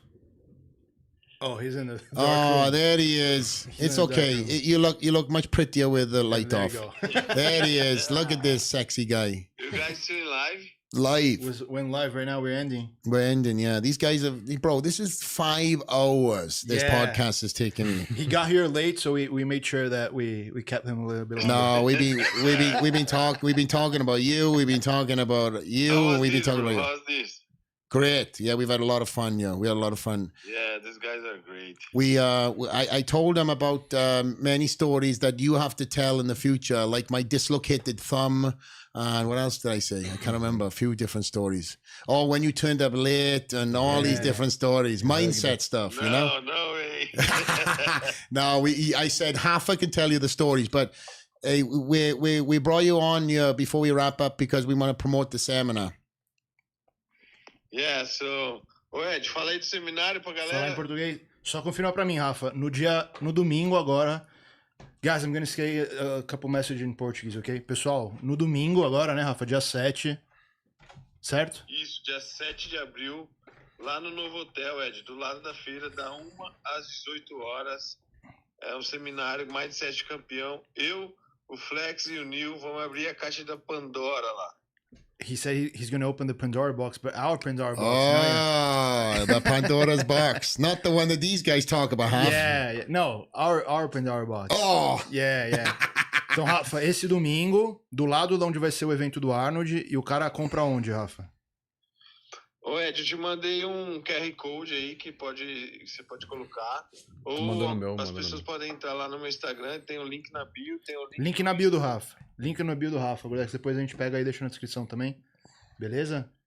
Então vai ser no novo hotel, do lado do Arnold, no dia 7, agora no dia 7, esse domingo. Isso, Você, Flex e o New Hill. isso. O Vamos Pinduca, falar né? E o sobre Pinduca. dieta, preparação, O protocolo. Pinduca. Pinduca, vou contar do Pinduca por aí. Bebezinho. Fechou? Fechou, Godex? A gente põe na descrição aí também. Pessoal, ainda tem vaga. Entra na link do Mostra bio a lá do tela, Rafa. Mostra a tela, não. Vai vazar o número. Não, dos pô, outros. Últimas tá. vagas, bom. últimas vagas. Últimas vagas abertas aí. Fechou? E tem what is this, Flex? Is the new product? This is our new promo box. We've already tendo spoken alguma- about it, tá tendo but does alguma Rafa want promo to talk aí, about it in Rafa? Portuguese? Tá tendo alguma promo disso aqui, Rafa? Ô, Ed, tem um lançamento que a gente fez, é um promo pack. Meu e do Flex comprou o pré-treino, vai ganhar creatina de graça. Pô, legal. Lá no site da Max? Lá no site da Max, utiliza o cupom Brandão. Fechou. Show, Fechou, Rafa. Obrigado, Obrigado, pela hein? ponte, Valeu hein? pela ponte aí. Hey, brother, I love you. I'm going to give you a call on the way home, okay? Bro, Love you. later. Love you, bro. Vai te ligar na volta aí. So, Valeu, Valeu. Ed. Valeu. Tamo junto, Rafa. Super, tamo junto. Obrigado. Valeu. love you, bro. So this promo pack is you get the pre-workout you get the and the creatine for free, correct? Insane. And it's very limited. And again, this promo pack I've seen as being selling like hotcakes, and I know there's only a very limited amount. Yeah. If you go onto the website, you get a free. Spend over a certain amount of money, you get a free T-shirt too. I don't know if he mentioned that to us. Limited. This is actually the No, T-shirt. the t-shirt he didn't talk I about. don't know if it. you want to. This is the T-shirt. So if the guy buys this, he gets the t-shirts also. Yeah, very limited. They have to spend a certain amount. Então, a partir de um valor, pessoal, você ganha, além da creatina, essa camiseta que Pô, o Flex tá bonita a usando. aí. camiseta, hein? And bring it to the show. I'll sign whatever you need. And you're gonna be at the expo, right? I am definitely going to be at the expo. I'm going to be on Flex lá no Maxitinium. Arnold, hein? Oh yeah, Maxitinium's We're gonna be the booth. official podcast. We're gonna have a booth there. Nice. Yeah, we are Arnold's official podcast. Congrats. Yeah, it's going to be Yeah, madness. we're gonna be there. It's going to be great for you guys, and it's going to be great for me. I remember my first 2 experiences here in Brazil, and I know this one is going to be absolutely crazy. So o Olímpia Amador foi no Olímpia Amador que ele veio no. You came when your first time here. I remember you were on stage with Ronnie, right? yes, the seminar. Anderson's competition. Yeah, Anderson's, it wasn't an amateur Olympia, was it? It was an BTFF. yes, there was an amateur. Não, mas era na Amadora. There was an amateur. There was an Mas o amateur. evento lá do seminário. There was an amateur element there too, and myself and Ronnie done a. I posted like you and Ronnie like 7, 8, the crowns. Bro, that was insane. That was honestly such a great experience for me because I was still trying to chase the title, Mr. Olympia, and Ronnie said something to me that I was like blew my mind. Blew my mind. He told me that he believes that I could win the Olympia. And when you hear that from Ronnie, wow, especially from Ronnie, fuck man, like that's then you have things that I'll take to the grave. The other thing is Ronnie done a top 5 bodybuilders, his favorite bodybuilders of all time. It's kind of like his Mount Rushmore, and I came the 5th. Wow. He mentioned all these guys, and an open guy putting it. He put my name in the mix. I was like. Somebody sent it to me. I was like, bro, you know Ronnie put you in his top 5 favorite bodybuilders of all time. Oh. I was like, no, it's Flex Wheeler. What you talking about? But Flex was mentioned like 3rd. Wow. And then he mentioned me in that mix too. And I was like, oh my God, that's unbelievable. So to hear that from him, and I regard him as the greatest of all time. I have a Mount Rushmore as well, but he's the man, you know, he's the guy who was battled everything. I also had the privilege and honor of traveling with Ronnie way before I had any title, and Ronnie treated me so well there when he was the king. He was amazing. Day, yeah. We went everywhere, Australia, New Zealand. In fact, like one side story, not to prolong the podcast, but we jumped on a prop plane. And I tell you one thing, fucking both of us looked at each other. It's like, Ronnie, it's been fun. And I had no disrespect to any female pilot, but we were on this little shitty fucking prop plane. There was 4 seats in this prop plane, 2 female pilots, and Ronnie Coleman's luggage. And I sat on one side, and they said the pilot came back, and she said, we have to move some luggage around. So she said, Mr. Coleman, you sit on there, and Mr. Lewis, you sit on here with all of the luggage. So I had all my luggage and me, and then Ronnie sat on the other side, the balance of the prop plane. And we landed in this field in New Zealand somewhere with sheep everywhere. And that's what I was telling you about. All these fans are coming out before social media, but Ronnie's put the mileage in, Ronnie's done the work, and Ronnie is still the greatest of all time. Yeah, buddy, I love the guy, and I wish him all the best. He was the king to me before it was the official, and that's what I talk about by being a Mr. Olympia. You know, I was nobody, and he still made me feel like I was going to be somebody way before I ever was. So what a great guy. What a great memory to have. And that's how I look back on these opportunities now. Here in Maxitinium and all the athletes that I'm going to meet here in Brazil is I want to have the honor and the duty to install something into these young athletes' minds, to give them the opportunity to believe in themselves and chase things that they never thought possible, as opposed to hearing from all these others that they can't do it. Because again, people are going to tell you can't do it. My job is to tell you can, but you have to fucking change that mindset. Falar pra ele que nós queremos que ele sinta em casa. Yeah, you have to feel at home, right? You're at home. I love it. You feel at home, because we definitely feel the same for you here. I do. I love it. And the only last component is to bring my wife out here to experience this too. Nice. Because right now she messages me, says, wow, I wish I was there. You know, it looks incredible. Because she's been with me all the time. She's never been to Brazil. She's seen the craziest of expos, the craziest of fans, you know, the wildest of experiences. But Brazil is still yet to come. We were supposed to come out and stay with Hafa and Karen on a little vacation in Florianópolis.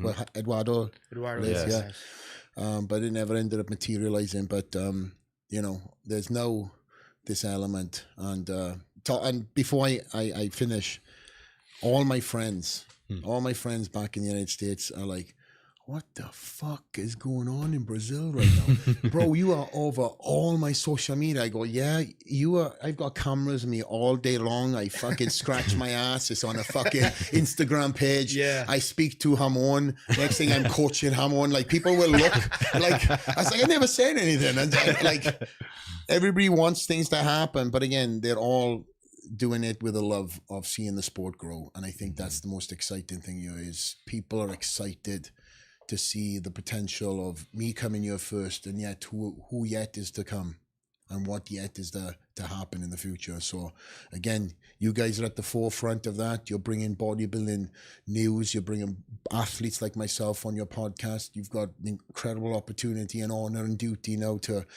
have a fantastic Arnold Classic experience here with the podcast yourself. And again, you are in control of your own destiny, and you can truly take this podcast to that next level. As big as you think you are, there's much more levels to come.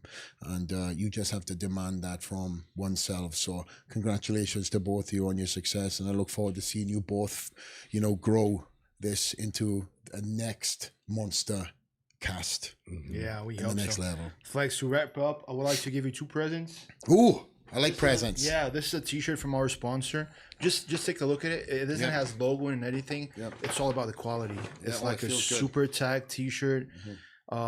Perfect for training, but going out, especially in Vegas, right? There are a couple of places you can go there with this shirt. Insane quality. And we have also, like I showed you before, our little jewelry, bodybuilding jewelry. Yes.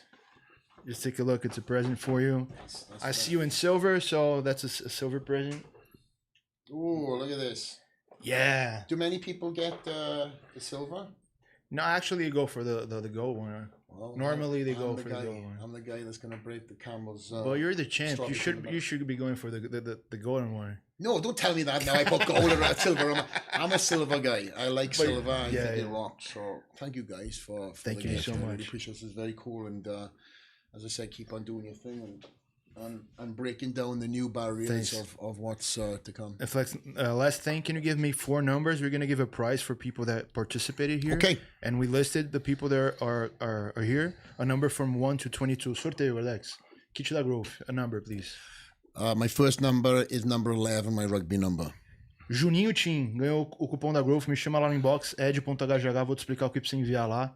Gordex, Kit Garimpo, another number, please. Number 7, last Olympia. Ó, César Ribeiro ganhou o kit da Garimpo. Me chama lá no inbox também, ed.hgh. Vou te explicar o que você precisa enviar. Gordex, Kit Zambrota, another one, please. Number 15, my birthday number. 15, Rafael Arbizu. Rafael Arbizu. Me chama no inbox também, vou te explicar o que precisa enviar. E o último, Gordex, curso do Twin. The last one, please. And the last one, because I'm on the podcast, number 1. Number 1, nice. Nice, thanks. Pedro Eduardo ganhou o curso do Twin. Me chama lá no inbox, ed.hgh. Vou te explicar o que precisa enviar. Fechou? Gordex, põe de volta na câmera. Flex, our time to say just thank you so much. Of course, my man. I know you can imagine being a bodybuilding fan and having like one of the greatest ever to do it, a 7-time champ sitting here. It's like an honor that it's hard to put in words. Thank you so much, Of man. course, my man. I appreciate you guys. Thank you. Thank you. My man. Pleasure. We'll Thank you guys. see you in honor. Thank you. Galera, obrigado por ficar até agora. Tamo junto. Valeu. Obrigado. Obrigado.